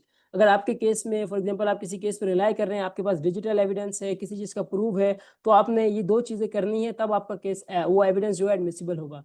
This examination क्या test है हमारे पास कि this examination necessitate the evidence in question to both authentic and pertinent and that it has been acquired from the trustworthy and dependable source. The list of condition comprises क्या है कि providing an explanation of how the video was obtained on its sources, कि video जो है वो किस तरह obtain की गई, कहाँ पे रिकॉर्ड हुई, जो आपकी डीवीडी होती है, जो डीआर होता है जिसमें वीडियो रिकॉर्ड होती है, आपने न सिर्फ वो वीडियो प्रोड्यूस करनी है बल्कि जिसमें वो रिकॉर्ड होती है, डिवाइस होती है, वो भी आपने प्रोड्यूस करनी है। और सेकंड के जो है उस वीडियो की आपने उसको यूएसबी में डाल के फोरेंसिक रिपोर्ट के लिए देना है। उसकी फोरेंसिक रिपोर्ट, उसकी फोरेंसिक हमारे पास लेबोरेटरीज हैं, वो ये वेरीफाई करती हैं कि whether this video is edited और नॉट। तो ये 2 अहम कंडीशन है, जब आप ये एस्टेब्लिश कर देंगे तो आपका वो एविडेंस जो है रिलायबल होगा। तो सुप्रीम कोर्ट ने ये 2 अहम कंडीशन बताया कि किस तरह आप अपने एविडेंस एस्टेब्लिश करा सकते हैं। तो ये सारी चीज़ें हैं कि कोई भी एविडेंस जो है किस तरह आपने रिलाई करना है। अगर आपको ये जो चीज़ें पता होंगी, आप एक्यूज के वकील हैं, सरकारी जो है हमारे यहाँ ऐसा होता है कि नारकोटिक्स के केस में पुलिस वाले इसी तरह की फोटोग्राफी करके ले आते हैं, तो अगर उनने ये 2 रिक्वायरमेंट फुलफिल्स नहीं की तो आप क्वेश्चन कर सकते हैं कि क्या ये बात दुरुस्त है कि आपने फोरेंसिक रिपोर्ट पेश नहीं की, क्या ये बात दुरुस्त है कि जिस सोर्स से वीडियो बनाई गई आपने प्रोड्यूस नहीं किया। उनने कहा हाँ, आपने कह दिया, बस बिल्कुल खत्म। कि आपने जो डिजिटल एविडेंस था आपने उसकी एडमिसिबिलिटी पे क्वेश्चन कर दिया, आप वो चाहे जितना उसमें जो चीज़ नजर आ रहा है, जुर्म करता हुआ नजर आ रहा है, वो एडमिसिबल ही नहीं है, तो उसकी कोई हैसियत नहीं है। तो इसीलिए लो जो है आपको नोइंग होना चाहिए कि किस एविडेंस को अगर आपके पास है आप किस तरह यूज़ कर रहे हैं, अगर दूसरी पार्टी के पास है आपने किस तरह उसको डिस्ट्रॉय करना है। तो इस केस में पूरा इन्हें डिटेल डिस्कस किया है। मैं आप लोगों से पीडीएफ शेयर कर लूंगा। एक पॉइंट आपको नेसेसरी फुटेज को डिस्कस किया कि एक साइलेंट विटनेस है और ये एक स्ट्रॉन्ग और प्राइमरी एविडेंस है। यहाँ पे पूरा इन्हें डिस्कस किया था कि सीसीटीवी फुटेज जो है साइलेंट विटनेस की थ्योरी में आता है कि जो सीसीटीवी फुटेज है वो वेल एस्टेब्लिश है, उनकी बेसिस पे जो है इनने यहाँ पे उसकी कन्वेंशन मेंटेन की है और उसको जो है डेथ पेनल्टी जो थी वो मेंटेन की है। तो ये एक बताने का पर्पस था कि आप लोगों की नॉलेज में सारे लोग होने चाहिए। इसी तरह हमारे पास एक और केस लो था, यहाँ पे एक हमारे पास कॉन्सेप्ट है इंटरेस्टिंग विटनेस का। फॉर एग्जांपल अगर कंप्लेनेंट है, कंप्लेनेंट ने कोई स्टोरी नरेट की, उसने कहा कि इस केस में ऐसा हुआ था कि कंप्लेनेंट ने कहा था कि हम लोग 3-4 कार्स में जा रहे थे और हमारे पे अटैक हुआ, हमारे कुछ लोग जो है उनको गोली लगी थी और वो वहाँ से उनका इंतकाल हो गया था, डेथ हो गई थी। तो उन्होंने कहा था कि साइड पे जब हम रोड से गुजर रहे थे तो कुछ लोगों ने हम पे सीधा फायर किया। तो इस केस में जो सारे विटनेस थे वो सारे आपस में रिलेटिव थे। जो कंप्लेनेंट था वो भी उनका रिलेटिव था, जिनकी डेथ हुई, जो 3-4 लोग जिनकी डेथ हुई वो भी रिलेटिव थे। अब जो लोग प्रोड्यूस किए गए, जो विटनेस कोर्ट में प्रोड्यूस किए गए, वो भी कंप्लेनेंट के मुद्दई जो उसके रिलेटिव थे, जो जिनकी डेथ हुई उसके भी रिलेटिव थे, सारे आपस में जानने वाले थे। तो उसे हम कहते हैं इंटरेस्टिंग विटनेस। मतलब कि जो विटनेस है ये इंटरेस्टिंग है, इसका जो है इस केस में इंटरेस्ट है, ये रिलेटिव है, तो ये जो है बायस हो सकता है। तो इस केस में ट्रायल कोर्ट ने जो है उनको सजा दे दी, हाई कोर्ट ने सजा मेंटेन की। फिर जब सुप्रीम कोर्ट में ये केस आया, सुप्रीम कोर्ट ने इसको काफी डिटेल से डिस्कस किया, कहा। और एक और जिसमें चीज था, उनने क्या किया कि जो आधे विटनेस थे, अब 3 गाड़ियां थी, 3 गाड़ी में काफी ज्यादा लोग थे, उनने क्या किया कि कुछ लोग प्रोड्यूस किए, कुछ लोगों को प्रोड्यूस नहीं किया, पहली बात। फिर दूसरी चीज ये थी कि क्लोज रिलेटिव थे कंप्लेनेंट के। अब वो जज ने कहा कि ये इंटरेस्टिंग विटनेस है, इनकी टेस्टिमोनी पे आप जो है रिलाई नहीं कर सकते, आपको इंडिपेंडेंट एविडेंस चाहिए। आपने सुना होगा कि इंडिपेंडेंस कोऑपरेशन जो है हमें रिक्वायर्ड होती है। अब आपने उसकी जो है वैल्यू पे, जब भी कोई एविडेंस आप कोर्ट में पेश करते हैं, जज उसकी वैल्यू डिटरमिन करता है। Whether this evidence is treated as substantive evidence, substantive evidence सबसे स्ट्रॉन्ग होता है। Whether this evidence is treated as circumstantial evidence, अगर सर्कमस्टांशियल एविडेंस है उसको क्रोबोट करना पड़ेगा, क्रोबेटिव उसको जो है क्रोबेशन रिक्वायर्ड होगी। इस केस में जो है जज ने कहा ये जो सारे विटनेस हैं ये इंटरेस्टेड विटनेस है, इसीलिए कोई इंडिपेंडेंट एविडेंस से इनकी क्रोबेशन हो। क्रोबेशन का मतलब है कि कोई ऐसा इंडिपेंडेंट एविडेंस है जो इन्होंने बात कही वो उसको सपोर्ट करे। तो जज ने देखा कि इस केस में कोई इंडिपेंडेंट क्रोबेशन नहीं है, ये इंटरेस्टेड विटनेस है, उन सारे एक्यूज को एक्यूट कर दिया। ये जजमेंट भी आपने मैं शेयर करूंगा। आपके पास ऐसा केस है, इंटरेस्टिंग विटनेस है, आपने विटनेस से किस तरह सवाल पूछने हैं कि ये जो कंप्लेनेंट था आप उसके जानने वाले हैं, आप उसके रिलेटिव हैं। फिर आपने दूसरी बात ये क्या पूछनी है कि अगर ये जो एक्यूज थे जिनकी डेथ हुई ये भी आपके जानने वाले, उन्होंने कह दिया हाँ, और उनकी जो स्टेटमेंट है आपने कह दिया इंडिपेंडेंस कोऑपरेशन भी नहीं है, आपने एस्टेब्लिश कर दिया। जब वो एविडेंस एडमिसिबल ही नहीं होगा, उसकी वैल्यू आपने बिल्कुल गिरा दी, तो उस केस की कोई वैल्यू नहीं रही। तो दो एग्जांपल्स आपको बताने का मकसद है कि जितनी आपकी अच्छी आपकी रिसर्च होगी, जितनी अच्छी आपकी नॉलेज होगी, आप उस तरह से केस को, एविडेंस को हासिल कर सकते हैं। आप एविडेंस की वैल्यू जो है सबसे अहम है। ये एविडेंस की वैल्यू कौन डिटरमिन करेगा? सब्सटेंटिव है, स्ट्रॉन्ग है, या सरकमस्टांशियल है, ये जज करेगा। It is for the description of जज। और ये आपको किस तरह पता चलेगा? ये आपको थ्रू केस लॉ पता चलेगा, आपको स्टडी करनी पड़ेगी। अब इसमें एक और केस मेरे पास था, रिसेंट सुप्रीम कोर्ट का केस है यहाँ पे, if they allow me to. यहाँ पे एक केस था कि आपने सुना होगा कि पुलिस के सामने जो भी कन्फेशन दिया जाता है उसकी लीगल कोई वैल्यू नहीं है। आर्टिकल 39 हमारा जो है वो बार करता है कि पुलिस के सामने जो भी पुलिस की कस्टडी में जब एक्यूज होता है वो कन्फेशन देता है, जैसे हम उसको मार पीट के उससे कह देते हैं कि इतराज जुर्म कर लिया, उसकी लीगल वैल्यू कोई नहीं है। कानूनी शहादत में लिखा हुआ है, आप रीड कीजिएगा। लेकिन एक हमारे पास प्रोविजन है आर्टिकल 40, जो ये कहता है कि अगर पुलिस की कस्टडी में जो है एक्यूज जो है किसी बात की कोई कन्फेशन देता है, कोई स्टेटमेंट देता है, कि वो स्टेटमेंट किस लिहाज से? रिकवरी के लिहाज से। मतलब एक्यूज ये कहता है कि मैंने जो ये एविडेंस जो इस केस में यूज हुआ, मैंने वहां पे छुपा के रखा हो, इस जगह छुपा के रखा हुआ है। अगर एक्यूज जो है पुलिस की कस्टडी में ऐसी स्टेटमेंट दे जिससे कोई रिकवरी हो, कोई एविडेंस रिकवर हो, या कोई ऐसा नया फैक्ट लाए, तो वो पॉइंट जो है वो एडमिसिबल है। अब आपने देखा होगा कि इसका पुलिस जो है इतना मिस यूज करती है कि पुलिस वाले क्या करते हैं कि एक्यूज को अरेस्ट करते हैं, उससे कहते हैं उसको पता भी नहीं होता, उससे ये लिख देते हैं कि एक्यूज की पॉइंटेशन पे हमने जो है इस जगह जाके ये चीज जो है रिकवर की। तो इस पे सुप्रीम कोर्ट ने जो है रिसेंटली एक लैंडमार्क जजमेंट दी है, आप लोग जो है यहाँ रीड कर सकते हैं। ये हमारे पास जस्टिस सलाउद्दीन पवर की जो है ये जजमेंट है। आप इसको इन डिटेल जो है मैं आपको ब्रीफली बता देता हूँ। इसमें जो है पुलिस वालों थे, उनने एक विटनेस एक्यूज को अरेस्ट किया, उसकी कस्टडी में से जो है उसको कहा कि उसने ये उस पर इल्जाम लगाया कि इसने हमें पॉइंट आउट किया कि वहां पे उसने एविडेंस रखा है, वो एविडेंस उसकी कहने पे रिकवर कराया। अब क्योंकि आर्टिकल 40 कहता है जब भी एक्यूज पुलिस की कस्टडी में कोई किसी चीज की रिकवरी कराते हैं तो वो पॉइंट जो है, वो स्टेटमेंट जो है एडमिसिबल है, वो कोर्ट में आप उस पर स्टेटमेंट दे सकते हैं। तो यहाँ पे जस्टिस सलाउद्दीन पवर ने कहा कि अनफॉर्चुनेट है, हमारे यहाँ इसका काफी मिसयूज होता है, और इन पे जो है इनने एक क्राइटेरिया दे दिया यहाँ पे, ये इनने दे दिया यहाँ पे क्राइटेरिया कि जो जब भी पुलिस किसी भी विटनेस से कहेगी कि ये रिकवरी हुई है उसकी पॉइंटेशन पे, तो उस स्टेटमेंट को एडमिसिबल कराने के लिए ये जो है ये 7 कंडीशन सेटिस्फाई करना लाजमी है। अगर ये चीजें नहीं होंगी, अगर फॉर एग्जांपल आपके पास एक केस आता है, आपके जो एक्यूज है उस पर इल्जाम लगता है कि इसने जो है मर्डर किया, और मर्डर जो है वेपन जो रिकवर हुआ इस तरह रिकवर हुआ इसने पॉइंटेशन पे, तो सुप्रीम कोर्ट ने कहा है कि जब भी एक्यूज पुलिस की कस्टडी में होगा, अगर उससे कोई पॉइंटेशन पे रिकवरी हो, तो जब उस एविडेंस को कोर्ट में डिविजिबल कराया जाएगा तो ये 7 चीजें प्रूफ करना लाजमी है। अगर ये चीजें आपको पता होंगी, रिसर्च में होंगी, तो यही सवाल आप पूछ के उसकी वैल्यू खत्म कर सकते हैं। यहाँ पे हमारे पास डिटेल में लिखा हुआ है कि देखें, the information must be specific and must distinctly relate to the fact discovered, generalize और vague statement are not covered, the discovery must be directly traceable to the information furnish. अब सुप्रीम कोर्ट ने कहा जो भी वो statement देगा, वो जो रिकवरी जो है वो डायरेक्टली रिलेटेड हो और ट्रेसेबल हो, अगर उसने स्टेटमेंट दी है उसी स्टेटमेंट के बाद वो रिकवर हुई हो।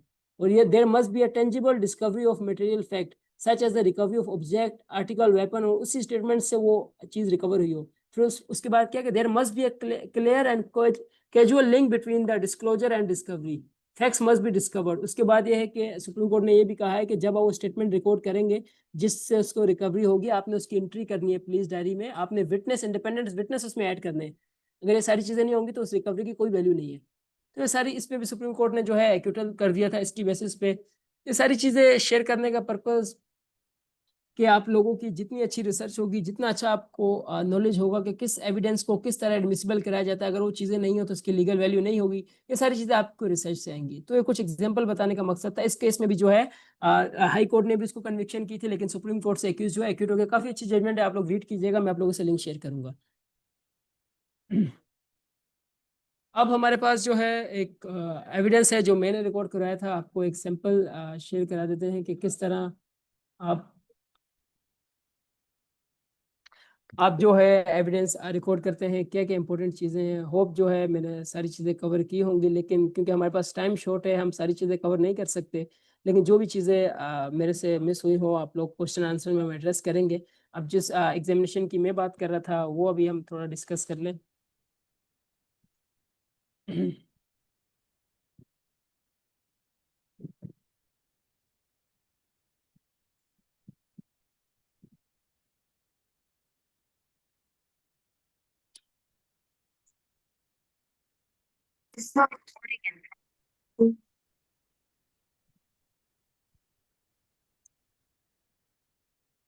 अब ये एक हमारे पास एविडेंस था।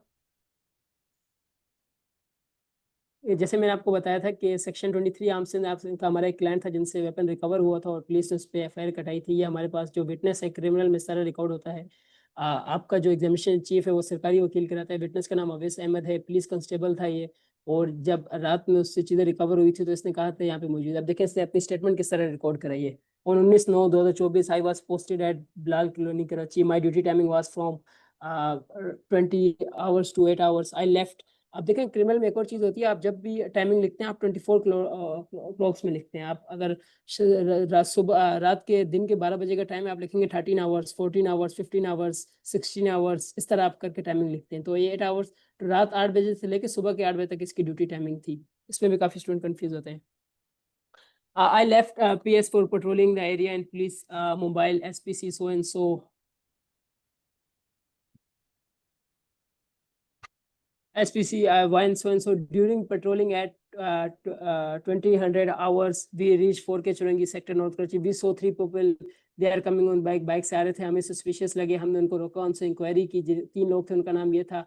ASH जो शकील था उसने पर्सनल सर्च किया। एक्यूज जो अनस था हमारा क्लाइंट था उससे रिकवर हुआ 9mm पिस्टल। ये सारी चीज़ें रिकवर हुई। उसके बाद इन्होंने कहा कि हमने एक्यूज की जो लाइसेंस जो बाइक थी उसका हमने सर्च किया। बाइक का जब हमने CPLC में रिकॉर्ड डाला तो हमें पता चला वो बाइक जो है उस बाइक पे भी FIR हुई है। फिर इसके बाद जो इसने एविडेंस प्रोड्यूस किया ये इसने बता दिया और ये सारी चीज़ें जो है इसने रिकॉर्ड करा दी कि on the same day 23:20 I along left IU से हम थाने गए। हमने जाके प्लेस ऑफ इंसिडेंट को विजिट किया, प्रिपेयर मेमो ऑफ इंस्पेक्शन किया। हमारे पास रूल है जब भी पुलिस जो है कोई एविडेंस होता है इंसिडेंट होता है उसके बाद एक तो मेमो ऑफ इंस्पेक्शन जो है उस जगह का जाके मुआयना करती है, जाए वकुआ का मुआयना करती है, जिसे हम कहते हैं प्लेस ऑफ इंसिडेंट। उसका जाके उसे हम कहते हैं मेमो ऑफ सेटिस्फेक्शन। उर्दू में वर्ड है जाए वकुआ का मुआयना, फर्द मौका मुआयना उसे हम कहते हैं। तो इसने इसके सामने ये चीज़ें बनी। अब देखिए मैंने इनसे क्वेश्चन किस तरह किए। अब इसकी इतनी लेंथी क्योंकि ये जो था विटनेस था ये वहाँ पे मौजूद था, इसके सामने सारी चीज़ें हुई। उसके बाद जो है जब साइट इंस्पेक्शन करने गए IO जाता है वो जाके जो है सारी साइट इंस्पेक्शन जहाँ पे इंसिडेंट हुआ अराउंड की सारी डिटेल्स बताता है। अब इस पे जो है मैंने इससे प्रोसेस में क्या सवाल पूछे कि अब रात का टाइम था, क्योंकि अब मुझे लो पता था कि जो सेक्शन 23A का केस है उसमें जब भी आप पुलिस वाले कोई भी चीज़ रिकवर करेंगे आपको प्राइवेट विटनेस आपको इंक्लूड करना लाजमी है। अगर आप वो नहीं करते तो ये शक आ जाता है कि पुलिस वालों की टेस्टिमनी रिलायबल नहीं है। तो मुझे ये साबित करने के लिए कि भाई आप लोगों ने प्राइवेट विटनेस रिलायबल नहीं किया, मैंने डायरेक्टली ये नहीं पूछा कि क्या ये बात दुरुस्त है कि वहाँ पे लोग अवेलेबल नहीं थे। अगर मैं पूछ लेता कि क्या बात दुरुस्त है कि वहाँ पे आप लोगों ने लोग अवेलेबल नहीं थे, पीपल अवेलेबल नहीं थे, तो कहता कि अवेलेबल थे। अगर मैं पूछता कि क्या ये बात दुरुस्त है वहाँ पे लोग अवेलेबल थे, वो कहता था नहीं थे, वो मुकर देता। लेकिन मैंने क्या कि क्या ये बात दुरुस्त है कि जो जगह थी वो पॉपुलेटेड एरिया है, वो रश वाली जगह है। अब ये भी डिपेंड करता है कि आप आंसर किस तरह लेते हैं, क्वेश्चन की सीक्वेंस देखें। अगर मैं उससे ये पूछता कि क्या ये बात दुरुस्त है कि वो जो जगह जो है वहाँ पे लोग मौजूद थे, वो कहता नहीं, वो मुकर जाता कि अंधेरी जगह थी। जब मैंने उससे ये पूछा कि जगह जो है रश वाली जगह, उसने कहा कि दुरुस्त है। फिर उससे कहा कि भाई ये बात दुरुस्त है कि जो कंप्लेनेंट है जो केस का मुद्दई है उसने कोई प्राइवेट विटनेस इन्वॉल्व नहीं किया। उसने कहा दुरुस्त है। फिर मैंने उससे ये पूछा कि आपने कितना टाइम दिया इस पूरी प्रोसीडिंग में, इसने कहा कि उसने 50 मिनट लिए सारी प्रोसीडिंग करते हुए। फिर उसके बाद एक कॉन्ट्रोडिक्शन थी 161 की स्टेटमेंट जो पुलिस की थी उस इसकी 161 की स्टेटमेंट में, और जो इसने यहाँ पे एविडेंस यहाँ पे कोर्ट के सामने जो स्टेटमेंट दी। मैंने उससे पूछा क्या ये बात दुरुस्त है कि जो 161 की स्टेटमेंट में है जो वेपन था, वेपन के ऊपर ये वर्ड लिखा हुआ था, और आपने आपने जो अभी स्टेटमेंट दी है और जो 161 में दी उन दोनों में डिफरेंट है। उसने कहा yes it is correct that the word Glock Astria Jain 919 is different in my statement. ये कंट्राडिक्शन आ गई कि झूठ कह रहा है, एक जगह उसने कुछ और कहा, एक जगह कुछ और कहा। उसकी मैंने एक तो टेस्टिमनी जो है उसको डिस्ट्रॉय कर दिया, ये झूठ कह रहा है कॉन्ट्रडिक्शन, इसको भी डिस्ट्रॉय कर दिया। फिर से मैं पूछा कि it is correct that I did not disclose the time. अब उसने जो है अपने एविडेंस में ये नहीं बताया था कि हमने वो प्लेस कब विजिट की, साइट इंस्पेक्शन के लिए टाइम नहीं बताया था, ये भी इसने लिख दिया। It is correct that I did not disclose the time I visit the place of incident and my chief. फिर उसके बाद आगे कि उसने जो है जो लोग थे जिनको उसने अरेस्ट किया था उनके कपड़ों का कलर भी नहीं बताया, इससे ये भी शक हो गया कि वहाँ पे मौजूद नहीं था। तो ये सारी चीज़ें, ये 4 से 5 लाइन का उससे मैंने डिटेल क्रॉस एग्जामिनेशन किया और सारी चीज़ें मुझे मिल गई। मुझे 2 चीज़ें चाहिए थी, वो मैंने यहाँ से निकाल ली। तो ये एक तरीका है कि किस तरह विटनेस की क्रॉस एग्जामिनेशन करते हैं। अभी ये एक थोड़ा हमारे पास टाइम है, हम इसको थोड़ा एड्रेस कर लेते हैं, आप लोगों के लिए थोड़ा ईजी हो जाएगा। ये हमारे केस का मेन विटनेस है, ये जो था ASI था, इसने जो है इस केस में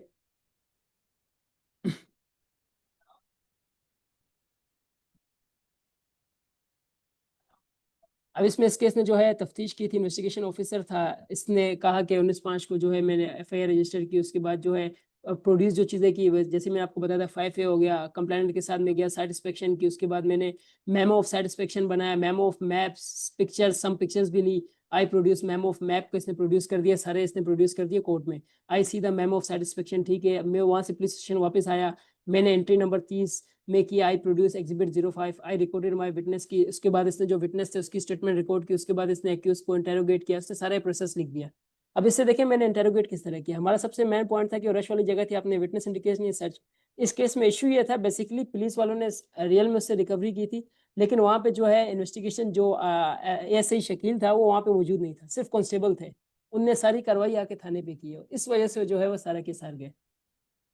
अब मैंने आपको एक चीज़ बताई कि अगर आपको पुलिस रोल के बारे में इंफॉर्मेशन होगी, आपकी इंफॉर्मेशन के लिए मैं ऐड करता जाऊं।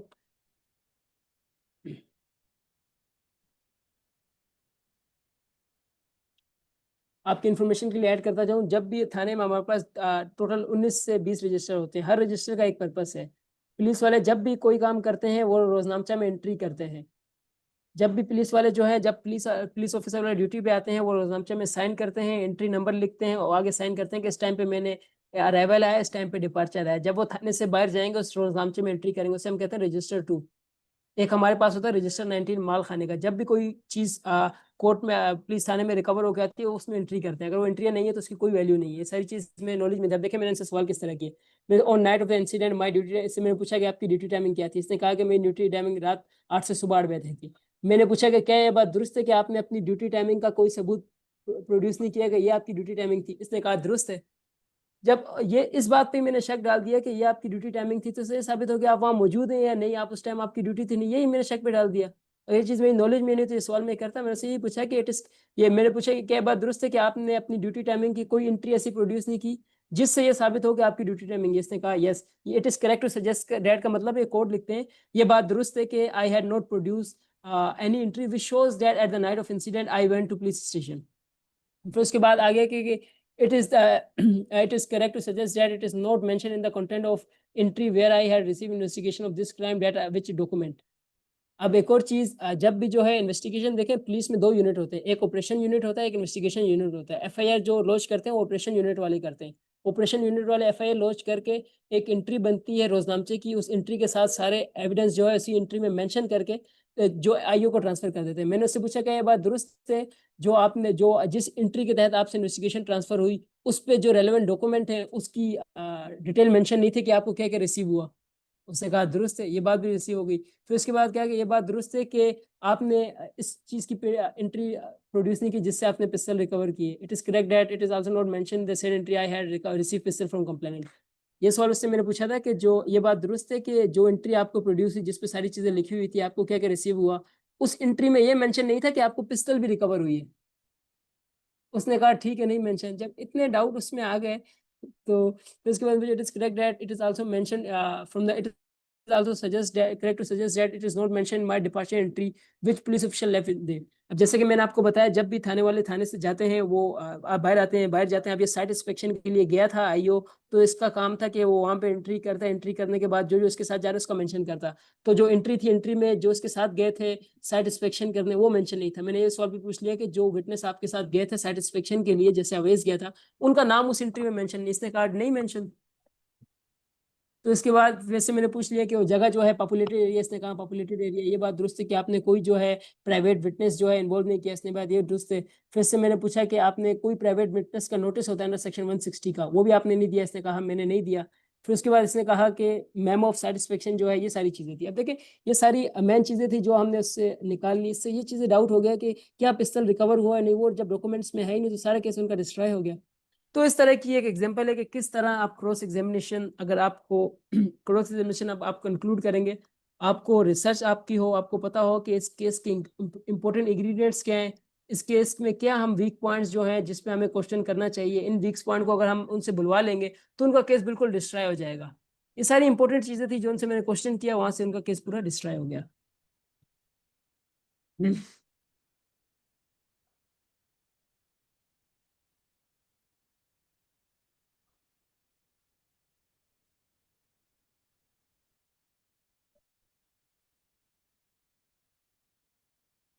अब इसमें हमारे पास एक और कॉन्सेप्ट होता है, थोड़ी सी हमारी स्लाइड्स रह गई हैं, वो मैं आपसे कवर अप कर लूँ।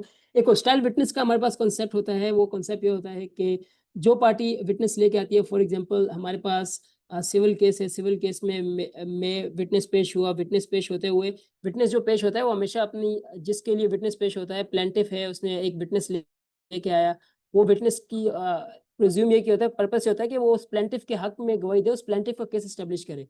अगर वो जो विटनेस जो है वो जो है उसका रवैया चेंज हो जाता है, वो जो होता है कि दूसरी पार्टी के हक में गवाही देने लग जाता है, तो उसे क्या कहते हैं, स्टाइल विटनेस। जब भी विटनेस जो है दूसरी पार्टी के हक में बयान देने लग जाता है, आपका अपना विटनेस एडवर्स पार्टी में, तो आप उसे क्या कहते हैं, होस्टाइल विटनेस कहते हैं। कोर्ट से आप रिक्वेस्ट करते हैं कि इसे होस्टाइल डिक्लेयर करें। फिर जब विटनेस होस्टाइल डिक्लेयर हो जाता है, जंगली डिक्लेयर हो जाता है, उसके बाद जो पार्टी उसको लेके आती है, मतलब मेरा वकील जो है, उसी से क्रॉस एग्जामिन करेगा। तो काफी एमसीक्यूज में आप टेस्ट देंगे तो वहाँ केस आएगा कि अंडर विच सिनेरियो प्रोसिक्यूशन और the party who is calling the witness can cross examine their own witness which it is hostile witness. जब आपका विटनेस जो है हॉस्टाइल डिक्लेयर हो जाए, जंगली डिक्लेयर हो जाए, आपके अगेंस्ट जो है, आप उसे लाए थे अपने हक में बयान देने के लिए, आपके अगेंस्ट बयान देने लग गया, तो आप कोर्ट से पहले रिक्वेस्ट करते हैं कि my Lord please declare him hostile because he स्टेटिंग against us. फिर आप जो है उससे खुद सवाल करते हैं ताकि जो बातें उसने कही हैं आपके अगेंस्ट, उसकी आप सारी वैलिडिटी खत्म कर दें। ये एक इंपॉर्टेंट पॉइंट था। इसके बाद हमारा कॉन्ट्राडिक्शन का आ गया।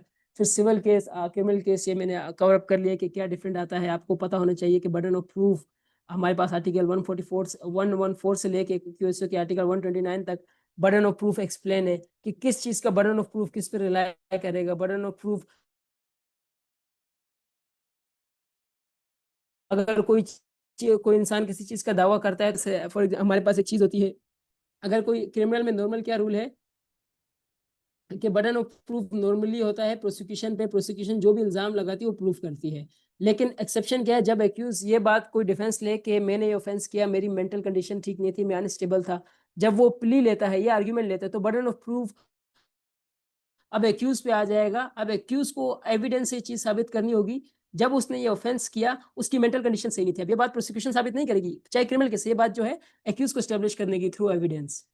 तो ये डिफरेंट है। आपको पता होना चाहिए कि किस चीज़ का बर्डन ऑफ प्रूफ किस इंसान पे है, किस तरह उसको प्रोड्यूस किया जाएगा। ये सारी चीज़ें हमारे पास डिटेल जो है क्यूएसओ में एक्सप्लेन है, एवरी चीज़। उसके बाद जो है हमारे पास क्रिमिनल केस आ गए, एक्यूज की प्रेजेंस किया जाता है। नूर मुकदम का हमारे पास डिजिटल का केस था, उसके पास आपको मैंने एक्सप्लेन किया इंटरेस्टिंग विटनेस क्या होता है, इंटरेस्टेड विटनेस किस तरह उसको डील करते हैं। अब स्ट्रेटजीशिप आ गई कि आपका क्रॉस जो है शॉर्ट हो, पिन पॉइंट हो, आपका क्रॉस जो है, जो इंपॉर्टेंट पॉइंट जो उसने अपने बयान में कहे, आप कोशिश करें उसको, उस पर क्वेश्चन करें, उसको डिस्ट्रॉय करें। अगर वो आप उसको डिस्ट्रॉय नहीं करते तो वो जो है एडमिटेड कंसिडर होता है। तो ये हमारे कुछ मेन पॉइंट्स थे। क्योंकि due to the shortage of time मैंने इस लेक्चर को बड़ा ब्रीफली डिस्कस किया। काफ़ी एक बड़ा वास्ट टॉपिक है। मैंने सिर्फ एक प्रैक्टिकल इंसाइट से लेके थोड़ा बहुत आपको केसलेस इंसाइट लेके, तो आप लोगों को आइडिया हो कि क्रॉस आप किस तरह कर सकते हैं। क्रॉस एग्जामिनेशन आर्ट इसलिए है क्योंकि इसमें जब आपका अपना माइंड अप्लाई होता है, आप किस तरह विटनेस को साइकोलॉजिकल प्रेशर देते हैं, किस तरह उससे सवाल पूछते हैं। अब एक और चीज आ गई, आप लोगों को आइडिया तो हो गया होगा सवाल किस तरह पूछते हैं। नॉर्मली हमारे यहाँ क्रॉस एग्जामिनेशन जब भी किसी का हो रहा, किसी विटनेस को मैं जब क्रॉस कर रहा हूँ, तो सवाल का क्राइटेरिया ये है कि क्या ये बात दुरुस्त है कि आप उस दिन वहां मौजूद थे, इस तरह करते हैं। लेकिन मेरा पर्सनल ओपिनियन ये है कि हमें इस तरह क्रॉस नहीं करना चाहिए, क्योंकि ये जो वर्ड है, क्या ये बात दुरुस्त है, ये उसको एक मेंटली वो दे देता है कि यार ये बात दुरुस्त नहीं। अगर वो कह भी हो रहा होगा तो फिसल जाएगा, वो कह देगा कि नहीं दुरुस्त नहीं है। ये बड़ा है कि आप डायरेक्टली ऐसे पूछ सकते हैं कि उस दिन आप वहां मौजूद नहीं थे, उस दिन आप वहां मौजूद थे, हाँ या ना। तो तो इसमें जो है उसको इतना टाइम नहीं मिलेगा और वो जो है आपके पिन पॉइंट पे आंसर देगा। क्योंकि इशू ये है कि अब हम लोग लकीर के फकीर हैं। जिस तरह आपको मैंने एक एग्जांपल दिखाई कि जजमेंट में जो है एविडेंस जो है जब जज रिकॉर्ड करते हैं वो ये वर्ड यूज करते हैं कि it is correct to suggest that कि जो ये चीज है, या it is incorrect to suggest that. तो हमने इसी तरह इसको सवाल बना लिया। लेकिन मेरे लिए, मेरी ओपिनियन में जो है जिस तरह क्रॉस करना चाहिए, आप ये नहीं पूछना चाहिए कि ये बात दुरुस्त है। आप इस तरह करते हैं तो विटनेस पे एक प्रेशर आ जाता है, उसको टाइम भी मिल जाता है, वो उस हिसाब से एडजस्ट हो जाता है। अगर आप डायरेक्ट इस तरह करें कि भाई उस दिन आप वहाँ मौजूद नहीं थे, आप लीड तो कर रहे हैं, लीडिंग क्वेश्चन करना है। और एक और इम्पोर्टेंट चीज, आप क्रॉस एग्जामिनेशन में लीडिंग और नॉन लीडिंग क्वेश्चन दोनों पूछ सकते हैं, कोई रिस्ट्रिक्शन नहीं है। आप ये भी पूछ रहे, आप बताएं उस दिन आप कहाँ थे। आप इस तरह के क्वेश्चन भी जो है, डिटेल्स भी जो है आप क्रॉस एग्जामिनेशन में ले सकते हैं, इस पर कोई लिमिटेशन नहीं है। काफी स्टूडेंट इसमें कंफ्यूज होते हैं कि भाई क्रॉस एग्जामिनेशन में आप सिर्फ लीडिंग क्वेश्चन पूछ सकते हैं। नहीं, you can also ask non leading question, you can also ask about the details. तो ये कुछ चीजें थी समिंग अप हमारा लेक्चर के। हमने आज के इस लेक्चर में examination chief, cross examination, practical application, किस तरह हमारी स्टेजेस होती हैं, किस तरह आप स्ट्रेटजीज डेवलप करें। एक चीज़ कि अगर आप लोग शॉर्टकट पे जाएंगे तो आप कभी क्रॉस एग्जामिनेशन डेवलप नहीं कर पाएंगे।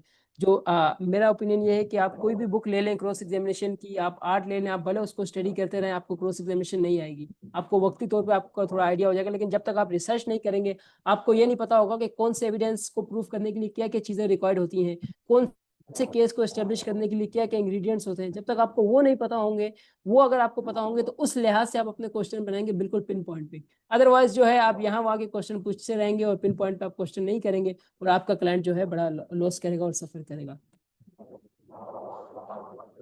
So I am just stopping my screen.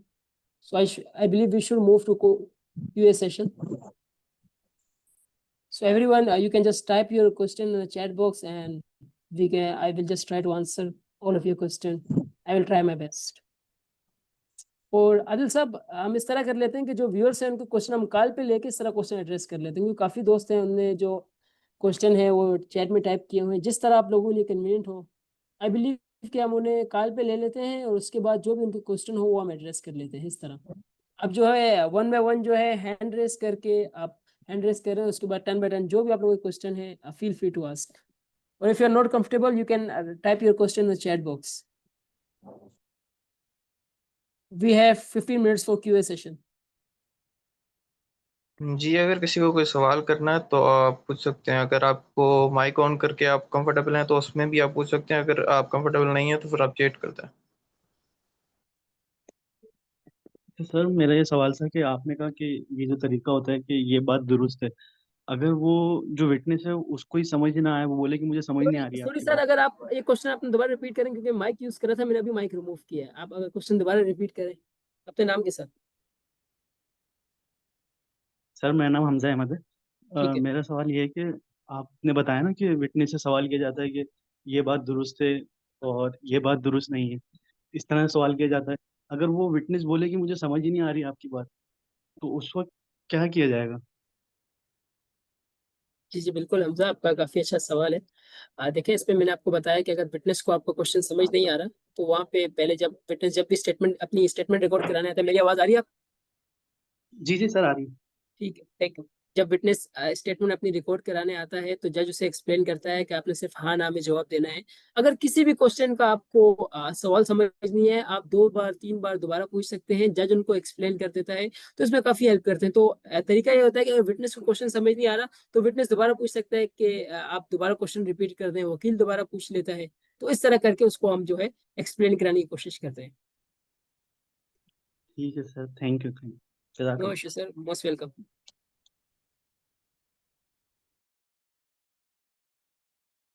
Zoeb साहब, चैट में 2-3 क्वेश्चन आ गए हैं आपके पास। अच्छा सर, एक सवाल है तो कि बहुत से लोग है ना एविडेंस मिटा देते हैं, तो ये किस तरह फिर प्रूफ होगा कि एविडेंस जो है वो सही है या गलत है?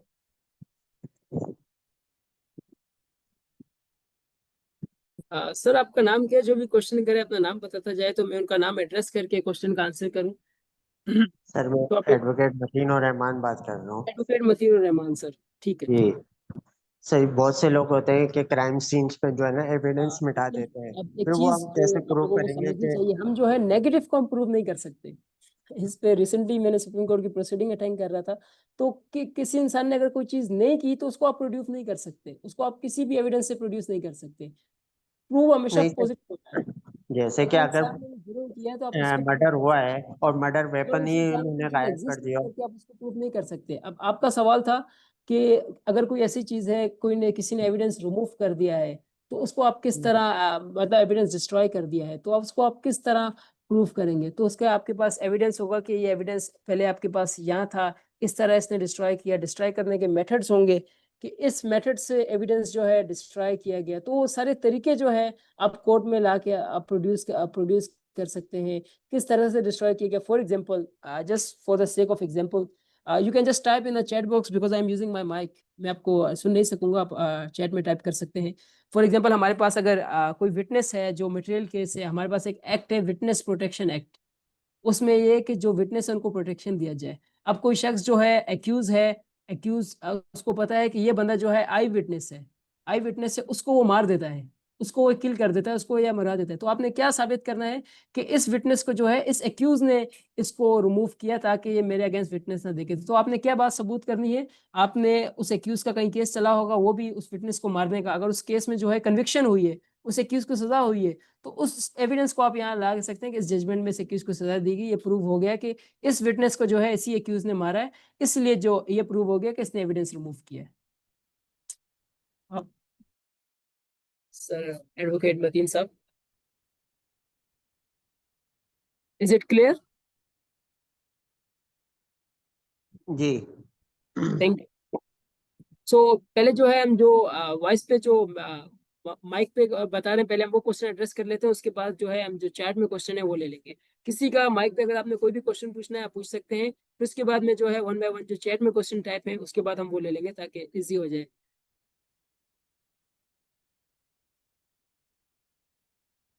और आप लोग जो है जनरल फीडबैक भी दे सकते हैं, किस तरह का सेशन था, क्या चीजें लैकिंग थी, क्या और चीजें कवर करनी चाहिए थी। It's open for you now, floor is yours. You guys can give general feedback, you can ask anything. जी मोहम्मद मुनीम साहब, आपने हैंड रेस किया हुआ है, आप सवाल कर सकते हैं सर से। हम 5 मिनट वेट कर लेते हैं, जिसने वॉइस पे क्वेश्चन करना है आप कर सकते हैं, फिर उसके बाद जो चैट में क्वेश्चन मेंशन है उनको हम स्टेप वन बाय वन करके वो आंसर कर देंगे।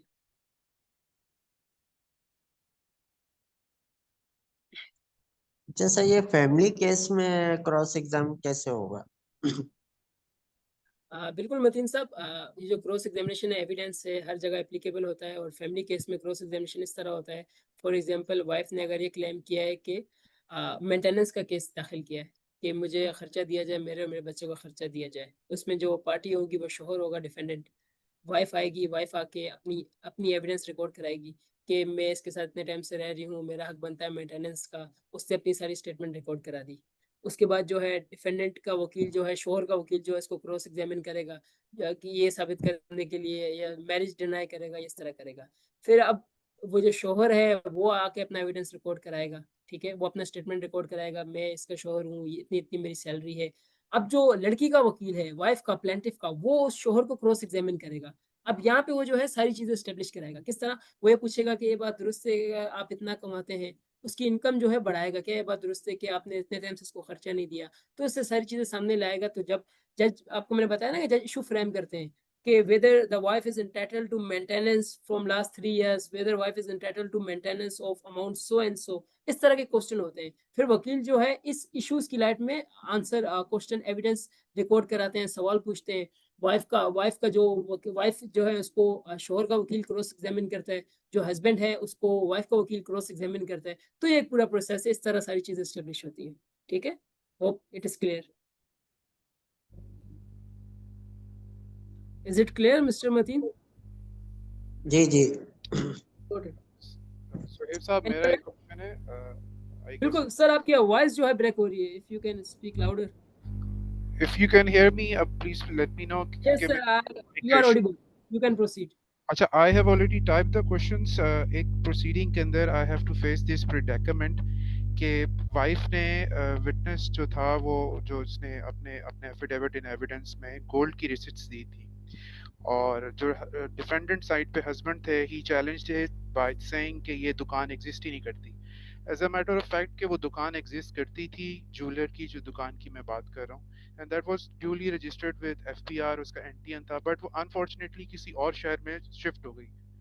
अब how important it is for a wife to produce jeweler as her witness, और कोर्ट क्या करेगी या कोर्ट को क्या करना चाहिए, क्या वो इस ज्वेलर को समन कर सकती है, ये मेरा क्वेश्चन था।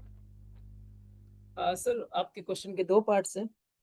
सबसे पहले हम कोर्ट की पावर को एड्रेस कर लेते हैं कि whether the court has a power to call the witness और नॉट।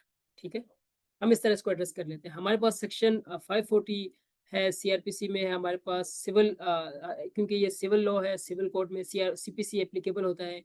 सीपीसी में काफ़ी प्रोविजंस हैं जहाँ कोर्ट के पास पावर है कि कोर्ट जो इंटरेस्टिंग विटनेस है, जो इम्पोर्टेंट विटनेस है, उसको जो है, स्पेसिफिक प्रोविजन मेरे माइंड में नहीं है लेकिन सीआरपीसी में है, सीपीसी में भी है, कि कोर्ट जो है उस विटनेस को, जो कोर्ट को लगता है कि इस क्वेश्चन को डिसाइड करने के लिए, फॉर एग्जांपल क्वेश्चन था, इशू ये था, क्वेश्चन से मीन द इश्यूज जो इशू फ्रेम हुए कि क्या शोहर ने वाइफ को सोना देना है या नहीं। ठीक है, ये क्वेश्चन है।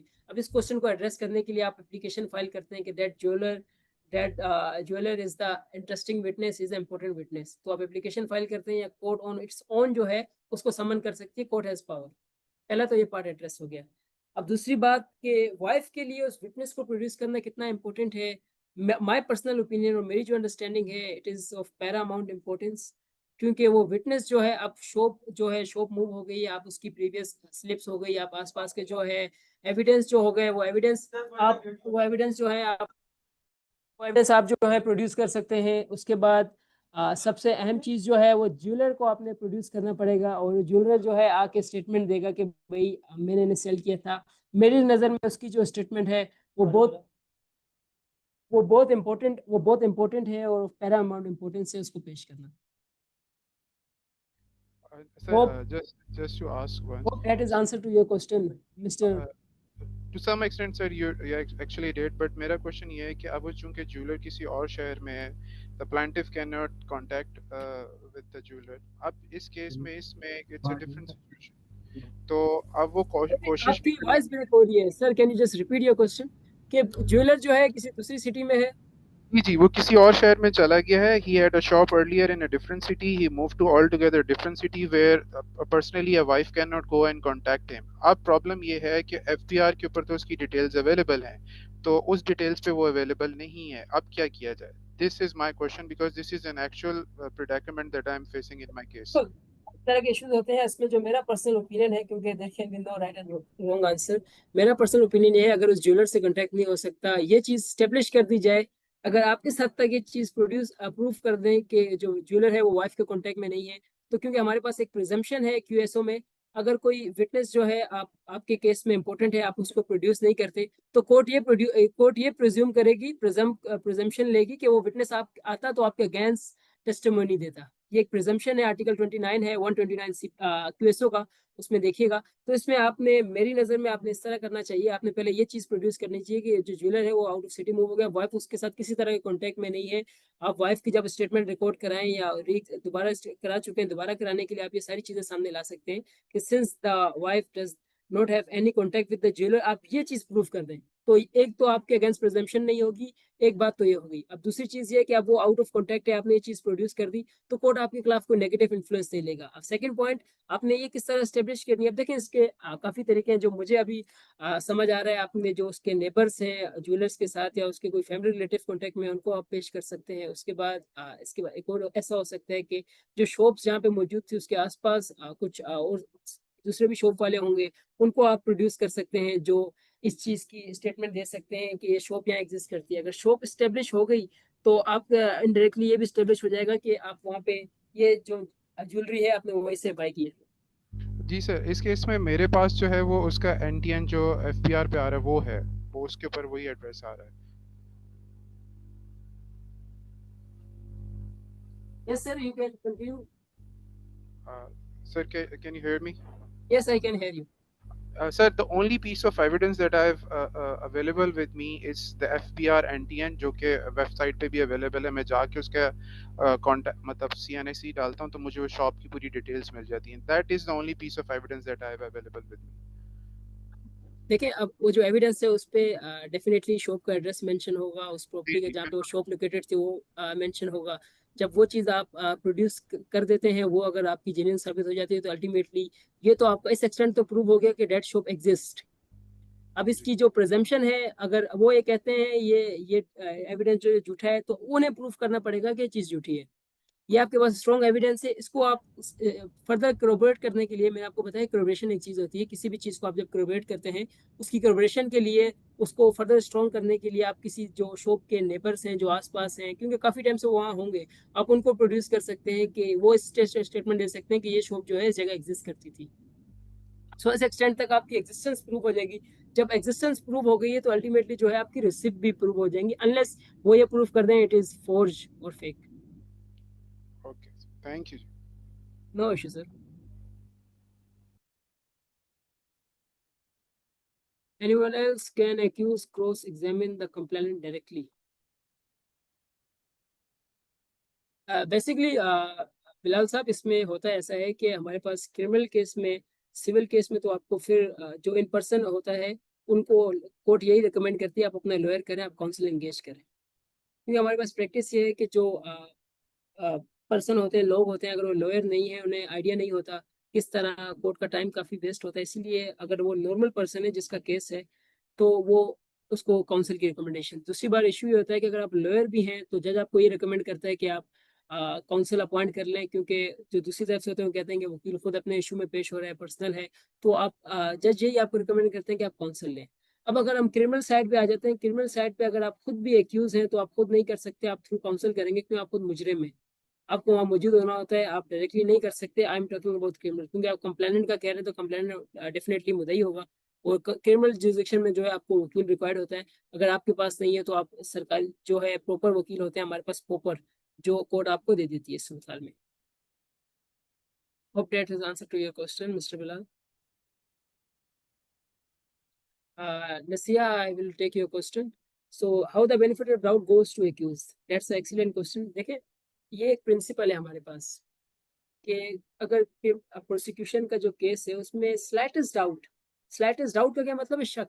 अगर स्लाइटेस्ट डाउट भी स्टेब्लिश हो जाता है, डेट डेट बेनिफिट, उसका जो फायदा है वो एक्यूज को मिलेगा। एक्यूज को मिलेगा मतलब इसने ये जुर्म नहीं किया। क्यों? इसके पहले तो हम इस प्रिंसिपल डिस्कस कर लेते हैं। ये प्रिंसिपल आया कहाँ थे? ये प्रिंसिपल आया कि हम अपने नबी के सल्लम की जिंदगी में वाकई देखते हैं, उन पे ये चीज़ है कि आप जो है, अगर 1000 लोग कोर्ट के सामने मौजूद हों, और कोर्ट को ये पता हो कि इनमें से 900 इनमें आज इन लोगों ने जुर्म किया है, मोस्टली ने जुर्म किया, लेकिन कोर्ट को ये नहीं पता हो, इस बात का कोर्ट जो है डिटरमिन नहीं कर रही हो कि किसने जुर्म नहीं किया, कौन इनोसेंट है। तो प्रिंसिपल ये कहता है हमारे इस्लाम से भी कि आपको उन सबको छोड़ना होगा।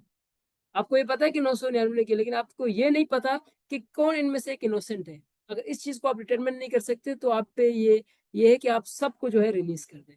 ये हमारा बेसिकली इस प्रिंसिपल से रिलेटेड। अब आपका जो क्वेश्चन था बेनिफिट ऑफ डाउट किस तरह एक्यूज पे जाता है, प्रिंसिपल तो हम समझ लिया। अब बेनिफिट ऑफ डाउट आप किस तरह क्रिएट करेंगे? आप प्रोसिक्यूशन के केस में शक क्रिएट करेंगे किस तरह? आप उनके केस में जैसे मैंने अपने केस की एग्जांपल दी थी, जिस तरह उनसे मैंने पूछा कि क्या ये बात दुरुस्त है कि वहाँ जगह पे लोग रश वाली जगह थी, आपने विटनेस इंक्लूड नहीं किया, तो इससे शक हो गया कि इनका केस झूठा है। डाउट आ गया कि वहां पे लोग मौजूद थे, पुलिस वालों ने उनको विटनेस को क्यों नहीं एंगेज किया। एक रीजनेबल अमाउंट की जज के माइंड में डाउट आ गया कि भाई पुलिस वालों ने जो है झूठा केस था, इसलिए उन्होंने कोई प्राइवेट विटनेस इन्वॉल्व नहीं किया। तो इस तरह फैक्ट्स एंड सर्कमस्टांसेस को आप नजर में रखते हुए आप ये डाउट्स क्रिएट करते हैं। I hope it's clear for you miss नसिया। सर विटनेस को भी डरा दिया जाता है ना, जब भी वो नहीं आते ना। बिल्कुल सर। अब हमारे यहाँ अगेन अनफॉर्चुनेट है कि विटनेस प्रोटेक्शन एक्ट हमारे पास है कि स्टेट की रिस्पॉन्सिबिलिटी है, कोई भी विटनेस है, सिंध में हमारे पास है फेडरल लॉ है विटनेस प्रोटेक्शन एक्ट, उसको आप रीड करेंगे तो वहाँ पे काफ़ी काफ़ी चीज़ें मेंशन है कि जो विटनेस है उनको प्रोटेक्शन दिया जाए, उनको ऐसी जगह रखा जाए कि उनको डराया ना जाए, उनको इन्फ्लुएंस ना किया जाए। लेकिन हमारे यहाँ देखते हैं कि हमारे पास नताशा का केस था रिसेंटली, आपने देखा, फिर मुस्तफ़ा आमिर का केस था, इतने ग्रेव एक्ट हुए, फिर भी वो जो है विटनेस को, जो दूसरी पार्टी है उनको प्रेशराइज करके उनसे कॉम्प्रोमाइज करा लेते हैं, फिर जो है कोर्ट एडमिट कर लेती है। अब होना ये चाहिए कि उनको प्रोटेक्ट करना चाहिए, ऐसी प्रोटेक्शन देनी चाहिए कि इस तरह उनको नहीं किया जाए। अब रिसेंटली हमारे पास केस था सलमान फारूकी का, जिसने वो सिक्योरिटी वाले जो बाइक आता था उस पर तशद्दुद किया था। अब उस पे जो है उनने, अगर आपने सब लोगों ने बेल की एप्लीकेशन पढ़ी है, उसने अब उसमें जो सारे ऑफेंसेस थे वो बेलेबल थे, नॉन बेलेबल नहीं थे। बेलेबल ऑफेंसेस में रूल ये है कि आप कोर्ट बेल डिनाई नहीं कर सकती, कोर्ट को बेल पे रिलीज करना होता है, bail as a matter of right होता है। लेकिन उस पर जज ने गया है उसकी बेल डिनाई कर दी, और उस पे जो है जो विक्टिम था, जो वो बंदा था जिसके साथ हुआ, उसने अपना no affidavit, no objection certificate हमारे पास होता है, उसने वो जमा कराया हुआ था। जज ने उसको भी कबूल नहीं किया। जज ने बोला कि बंदा इन्फ्लुएंशियल है, इसने इसको डराया होगा, इसलिए हो सकता है कि इस बंदे ने इसको प्रेशर करके ताकि केस वापस ले। उसने ये जो विक्टिम था उसने नो एनओसी दी थी, नॉन ऑब्जेक्शन सर्टिफिकेट फाइल होता है, एफिडेविट लगता है, वो फाइल हुआ था। जज ने उसको सेट असाइड कर दी। जज ने बोला मैं इस पर रिलाई नहीं कर रहा हूँ, उसको बेल नहीं दी गई। तो ये सारी चीजें अल्टीमेटली क्वेश्चन जज का होता है कि वो किस तरह चीजों को कंसिडर करता है। अगर डरा धमका के भी जज को ऐसा लगता है कि फर्स्ट टाइम सर्कमस्टांसेस से डरा धमका के इससे कंप्रोमाइज कराया गया, तो जज उससे रिजेक्ट कर सकता है। जैसे हमारे पास सलमान फारूकी की परफेक्ट एग्जांपल है, बेल ऑर्डर था मेरे पास, मैं आप लोगों से शेयर कीजिएगा, आप लोग रीड कीजिएगा कि जज अगेंस्ट द लॉ गया for on the ground of morality, कि किस तरह उसने वुमेन जो है उनसे लेग पकड़ के उसकी माफी मांग रही थी, फिर भी वो कंटिन्यूस पे असॉल्ट कर रहा था, तो उस पर उन्होंने उनकी बेल रिजेक्ट की। Sir I for witness if answer specific.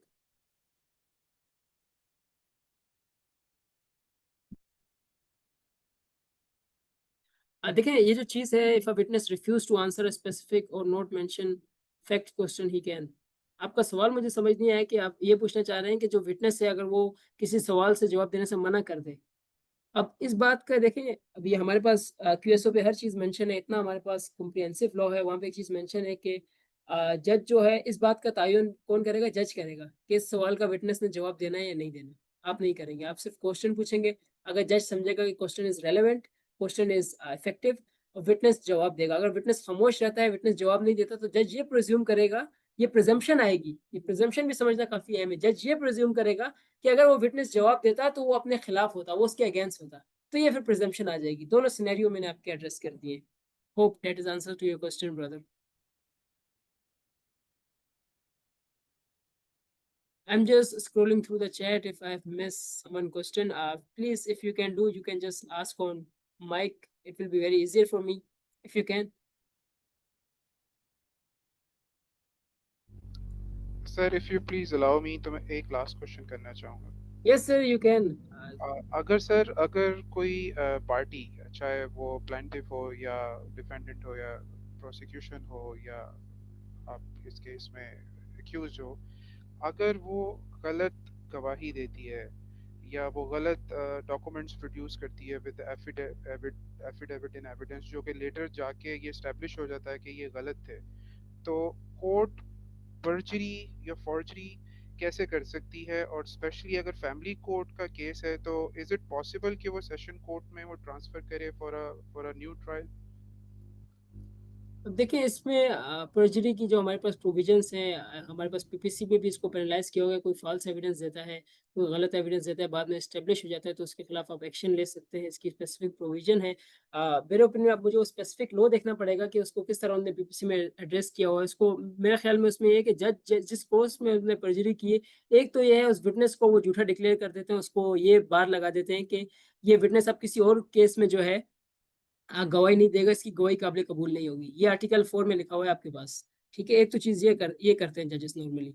अब सेकंड चीज ये है कि पर्जरी पे मेरी ओपिनियन में अगर गलत नहीं हो तो पीपीसी में हमारे पास ऑफेंस भी है। अगर कोई फॉल्स एविडेंस देता है तो उस पर वो प्रोसीडिंग भी हो सकती है, और जिस कोर्ट के सामने हुआ है, क्योंकि ट्राइबल बाय मजिस्ट्रेट होगा, क्योंकि इसकी पनिशमेंट इतनी ज्यादा नहीं है, तो जज जो है उस पर वो भी रिकमेंडेशन करके उसकी अगर एफआईआर करते हैं या उसको सेंटेंस देते हैं। क्योंकि देखें, अगर आपने ये स्टेब्लिश कर दिया कि पर्जरी की है, ये बाद में प्रूव हो गया कि झूठा उसने एफिडेविट में झूठी चीजें की हैं, तो आप उसको फिर सेंटेंस दे सकते हैं, उस पर सेंटेंस पास कर सकते हैं। अब अल्टीमेटली मुझे सेंटेंस देखनी पड़ेगी कि उसकी सेंटेंस क्या है, लेकिन इसी तरह होगा, इसी तरह प्रोसेस यही है।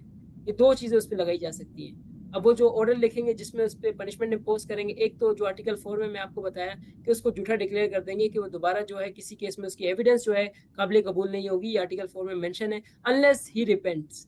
अगर वो रिपेंट कर लेता है, माफी मांग लेता है जज की सेटिस्फेक्शन पे, तो then he is declare honest witness. Otherwise जो है उस पर इल्जाम लगा रहेगा। सेकंड जो है, अब मुझे इसको मैंने आपको बताया कि मुझे स्पेसिफिक पनिशमेंट इसके लिए मेंशन की, क्योंकि जब स्टेब्लिश होगी तो जज सजा देगा, या सजा होगा या फाइन होगा। जो फाइन होगा तो वो जज जो है उस पर इम्पोज कर देगा, to the extent of my knowledge.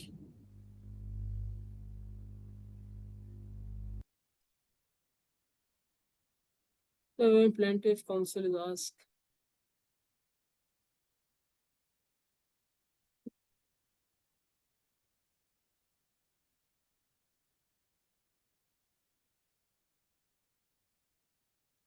that's a very good question someone has asked. When a plaintiff counsel is asking a question during a cross examination, so he's asking from defense witness, possibly because cross examination, then whether matter is really crucial and the defense counsel is raising an objection again, and where basically Mr. Lawyer, I don't have your name, so इसका तरीका जो मेरी नज़र में है, मैंने आपको पहले भी बता चुका हूँ कि अगर कोई क्वेश्चन जो है, अगर डिफेंस जो है ऑब्जेक्शन लेती है, प्लेंटिफ काउंसिल पूछ रहे तो जज उसे एक बार जज ये कहेंगे कि भाई आप बैठ जाए, क्वेश्चन ये डिसाइड जज करेगी और काउंसिल नहीं करेगी, वो ऑब्जेक्ट तो करेगा, जज ओवररूल कर देगा या सस्टेन कर देगा। अब इसमें होता ये है कि नॉर्मली हमारे यहाँ काउंसिल ऐसे करते हैं प्रेशराइज करने के लिए कि क्वेश्चन रेलेवेंट नहीं है, आप बिल्कुल इररेलेवेंट पूछ रहे हैं, स्पेशली उन केसेस में अगर हम क्रिमिनल साइड पे आ जाएं, कंप्लेंट का जब अपना वकील होता है तो इस तरह ऑब्जेक्ट करते हैं। तो इसमें बेस्ट तरीका ये है कि आप उस क्वेश्चन को मेरी नज़र में आप रिफ्रेश करके, पर्पस वही हो लेकिन दूसरे वर्ड में आपसे पूछें ताकि उससे भी जान छूट जाए। अगर वो दोबारा ऑब्जेक्शन कर रहे हैं तो जज जो है उनको ऑब्जेक्ट कर सकते हैं और जज रोक देते हैं, इतनी बात नहीं करते। आप उसी क्वेश्चन को दूसरे वर्ड्स में इंटरचेंज करके या उसको चेंज करके, पर्पस वही हो लेकिन क्वेश्चन अल्फाज अलग हो, तो उससे आप दोनों का टैकल कर सकते हैं।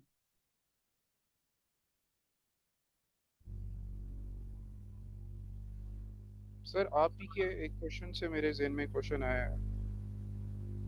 सर उमैर नहीं साहब, पहले जो है मुझे चैट बॉक्स देख लेंगे, काफी क्वेश्चन अगर वो एड्रेस हो जाए तो मैं लास्ट में आपका क्वेश्चन ले लूंगा। Hope you don't mind, just wait for minute because there are multiple question. So it's got it. Adil sir, just help me in so we can address all of the our participant questions. जी जी ज़ैब साहब, यहाँ पे शमशुन निसा मेमन का है question, आप उसका कर दें। I think बहुत देर से दिया हुआ उन्होंने। Okay sir. Any other question? I got that one at 8:48. She has posted this question. Just point out if I have missed any other question. I'm looking into it. So I got confused in exemption in chief.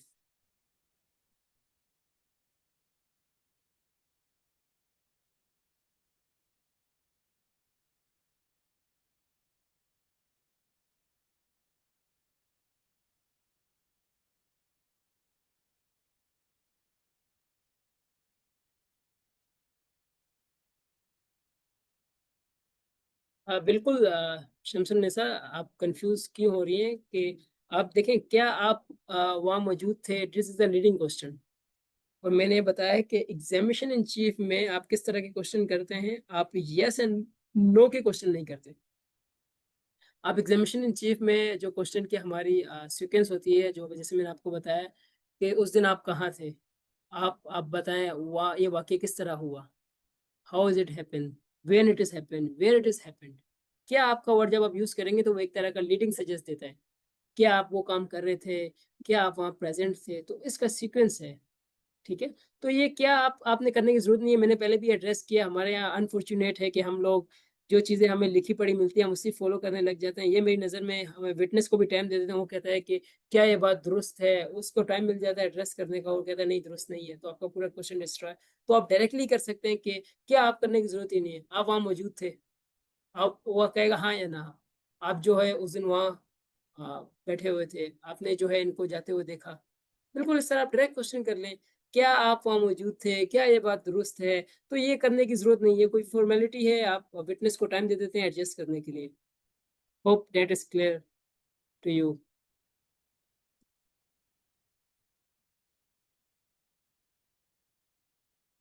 So I address your. जी जी sir, बस समझ आ गया होगा उनको। एक और last question है, आई थिंक लास्ट करना चाहिए हमें, 9 भी बज गए। सर यहाँ पे लिखा हुआ है सईद इबादुल्ला, इनका क्वेश्चन है, sir how we can make the person persuasive in cross examination and which type of question should we ask to make them nervous while in cross examination process? तो परसुएसिव क्रॉस एग्जामिनेशन में और हम जो witness जो है जिससे हम question कर रहे हैं उसको हम किस तरह नर्वस बनाएं?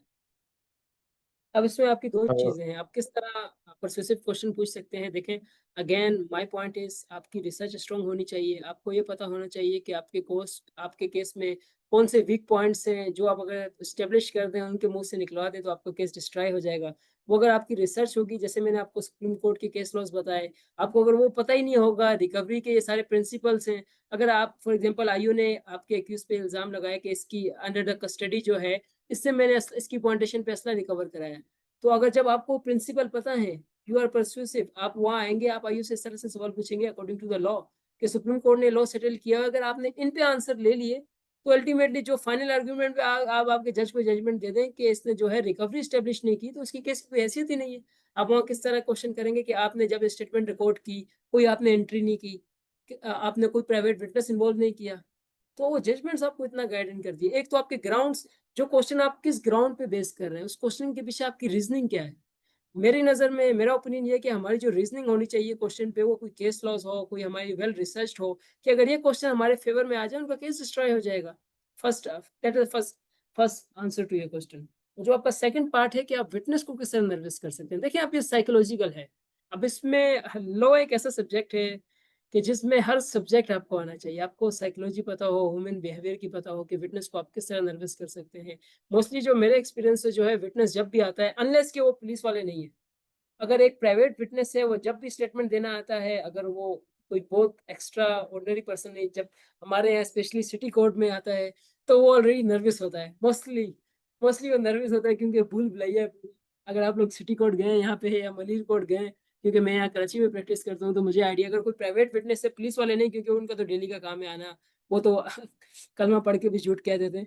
लेकिन जो प्राइवेट विटनेस है, वो आता है, वो कोर्ट के सिनेरियोज देखता है, जैसे वहाँ हालात है, वो ऑलरेडी नर्वस होता है। अब दूसरा, आप नर्वस उसको किस तरह कर सकते हैं कि आपके क्वेश्चन जो हो आप लाउड कर सकते हैं इस तरह के अटैकिंग मैनर में, तो ये एक परसूसिव इम्पैक्ट जो है उनको दबा सकता है। वो ऐसे क्वेश्चन के जो बिल्कुल उनके करेक्टर को, अगर आपके पास कोई एविडेंस है, देखिए आप नर्वस करने का तरीका है कि जब भी आप किसी इंसान की इज्जत पे बात करें, तो आपके पास प्रूफ है, आप उसको ये झूठा है, इस तरह की चीजें अगर ये आप ले आते हैं, तो वो बिल्कुल बैक फुट पे आ जाता है कि अब मेरी इंसल्ट होगी है कोर्ट के सामने। ये ऐसी चीजें जो आपको लगता है कि उसने घपला की है, तो वो आप उससे पूछ के उसको नर्वस कर सकते हैं। तो काफी फैक्टर इंक्लूड होते हैं, आप किस तरह पूछते हैं, आप फिर क्या उसको इम्पैक्ट दे रहे हैं, वो जवाब आपको किस तरह दे रहा है, सारी चीजें। कोई कोई लॉयर्स जो हैं बिल्कुल लाउड वॉइस में इतना क्लियर पूछते हैं, इतनी बुलंद आवाज में, जज भी कहते हैं सब आराम से डराने के लिए, इम्पैक्ट कराने के लिए। तो ये कुछ मेरी नज़र में तरीके हैं जिससे आप ये दोनों मोटिव अचीव कर सकते हैं। So there is another question.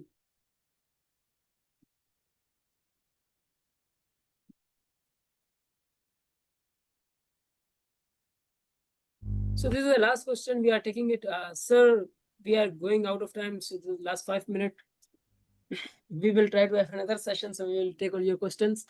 Sir, last question, if you please Yes, allow. sir. आप अपना क्वेश्चन कर लें और मिस्टर लॉयर के क्वेश्चन, ये दोनों क्वेश्चन लेते हैं, इसके बाद no more question. Just quickly Sir, ask your question.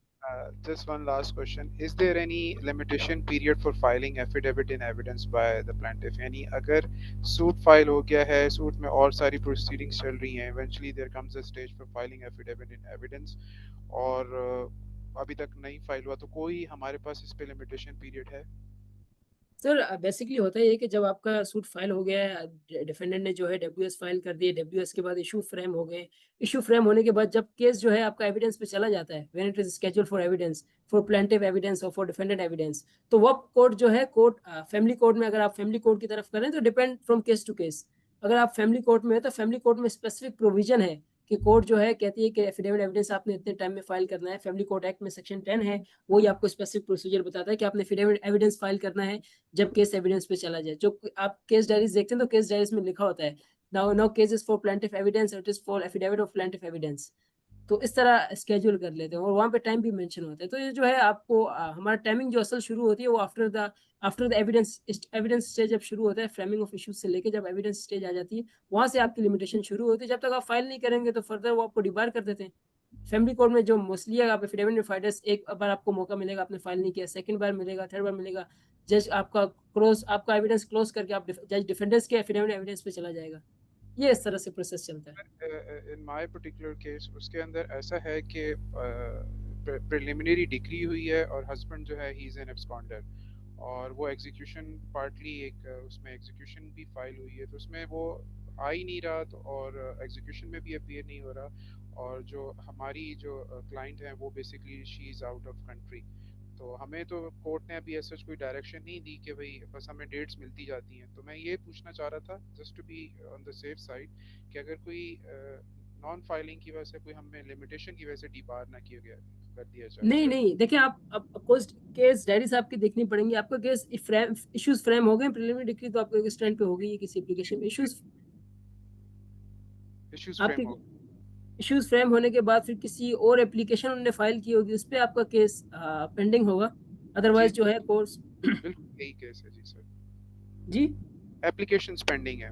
जी जी बिल्कुल, जब तक एप्लीकेशन डिसाइड नहीं होती तो जजेस जो है एविडेंस उसके बाद जाते हैं। That's basically normal practice. I have what also been through जी दिस इंसिडेंट। सो सॉ जब तक देखें वो जो एप्लीकेशंस हैं वो रेलेवेंट हैं, वो डिसाइड नहीं होती, तो your case is stuck to them. आप जो है एप्लीकेशन आपने फाइल की है या उनने फाइल की है, आप रिक्वेस्ट अगर वो इतने काफ़ी टाइम से डिसाइड नहीं हो रही, तो आप इस पे फिर ऐसा करें कि सुप्रीम कोर्ट के कोई प्रेसिडेंट्स हैं उस तरह के लेके कोई रेलेवेंट दरखास्त 151 की लगा के कि जो है कोर्ट को मिसयूज़ किया जा रहा है, कोर्ट का टाइम वेस्ट किया जा रहा है, तो ये एप्लीकेशन जो है डिसमिस कर दी जाए और फिर एविडेंस के लिए रख दिया जाए। सर इंटरेस्टिंगली उनके वकील भी अपीयर नहीं हो रहे। माय ओनली कंसर्न इज जो कि what I take from your answer कि एज सच कोई लिमिटेशन नहीं है as long there as is no limitation. Okay thank you that was my question बस। So, but you can also do some research on it, how Supreme Court has taken up this issue, because there is specific mention of Section 10 of Family Court Act where the affidavit evidence has to be filed. I'm not sure about the minimum or maximum time. There must be a time, or there may be a time. You can look up for that because I haven't memorized it. So there's a one last question that we are taking it. Hope Mr. Oneep Sahib, it is clear to you. So if a material question is asked and the witness denies that it is nice that now the court says that you cannot ask the relevant question regarding the same issue as the answer was in no. देखिए आप इसमें किस तरह करते हैं कि जब भी कोई मटेरियल क्वेश्चन हो, मैंने आपको पहले भी एग्जांपल दिया, आप मटेरियल क्वेश्चन डायरेक्ट आस्क नहीं करते, आप क्रॉस एग्जामिनेशन एक गेम है, आप उसको बिल्ड अप करते हैं। मैंने आपको अपने केस में बताया, अगर मैं पूछ लेता कि क्या ये बात दुरुस्त है कि वहाँ पे जो लोग थे वो मौजूद थे, तो कह देता नहीं, मेरा केस क्या मेरा केस बर्बाद। आपने हमेशा बिल्डअप करना होता है। आप कभी भी जो है अपना केस मटेरियल क्वेश्चन से आप एस्टेब्लिश नहीं करते। ये मैंने भी काफ़ी सीनियर लॉयर्स को देखा, मैंने जब एक्सपीरियंस किया। आप जो है एक सर्कल बनाते हैं, सर्कल में सेंटर पॉइंट जो है आपका मटेरियल क्वेश्चन है, बाकी जो उसके बॉर्डर्स हैं ये आपका बिल्डअप है। इनको बिल्डअप करते-करते आप खुद, अगर वो सेंटर का क्वेश्चन आपने ना भी दे दें, इसकी टेक्टिक्स ये होती हैं, अगर आपने वॉल्स अपनी सर्कल के अराउंड वॉल्स इतनी स्ट्रॉन्ग बिल्डअप करनी है कि सेंटर में अगर वो ना भी कह दे, जज को शक होगा कि ये सारी चीज़ें की तो भाई 90% चांसेस ने ये किया हो, तो दैट्स अ वे। जैसे मेरे केस में था कि मैंने वॉल्स बिल्डअप की, मैंने कहा कि वहाँ जो है वो रश वाली जगह थी, आपने किसी के नोटिस नहीं दिए। जब रश वाली जगह थी, नोटिस नहीं दिए, फिर वो ये कह भी दे कि भाई हाँ वहाँ पे लोग मौजूद नहीं, तो उसकी स्टेटमेंट की क्या वैल्यू रह गई। मटेरियल क्वेश्चन तो वही है कि आपने लोग इंगेज नहीं किए, लेकिन आप उसकी जो वॉल्स हैं, आप जो उसके बिल्डअप सर्कमस्टांसेस हैं, वहां से आपका केस रियल बिल्ड होगा, वहां से आप लेके आए slowly. So that's the answer to your question. Hope it is clear to you. Thank you, everyone. We are just summing it up. We are winding up. No, Mr. Lawyer, we are just enough with the time. I'm so sorry because we are. Miss Laiba, conclude the session. She can conclude. And thank you, everyone, for joining. I enjoyed. Thank you all for joining us in today's webinar on examination of witness and arts of cross-examination. We hope this webinar helped you understand how the legal process works in the real world and how you as future lawyer can handle them with confidence and clarity. A special thanks to Advocate Muhammad Zuhaib Tanoli for sharing their valuable knowledge and experience with us, and also thanks to Young Lawyers Forum to arrange such kind of informative webinars. Thank you so much.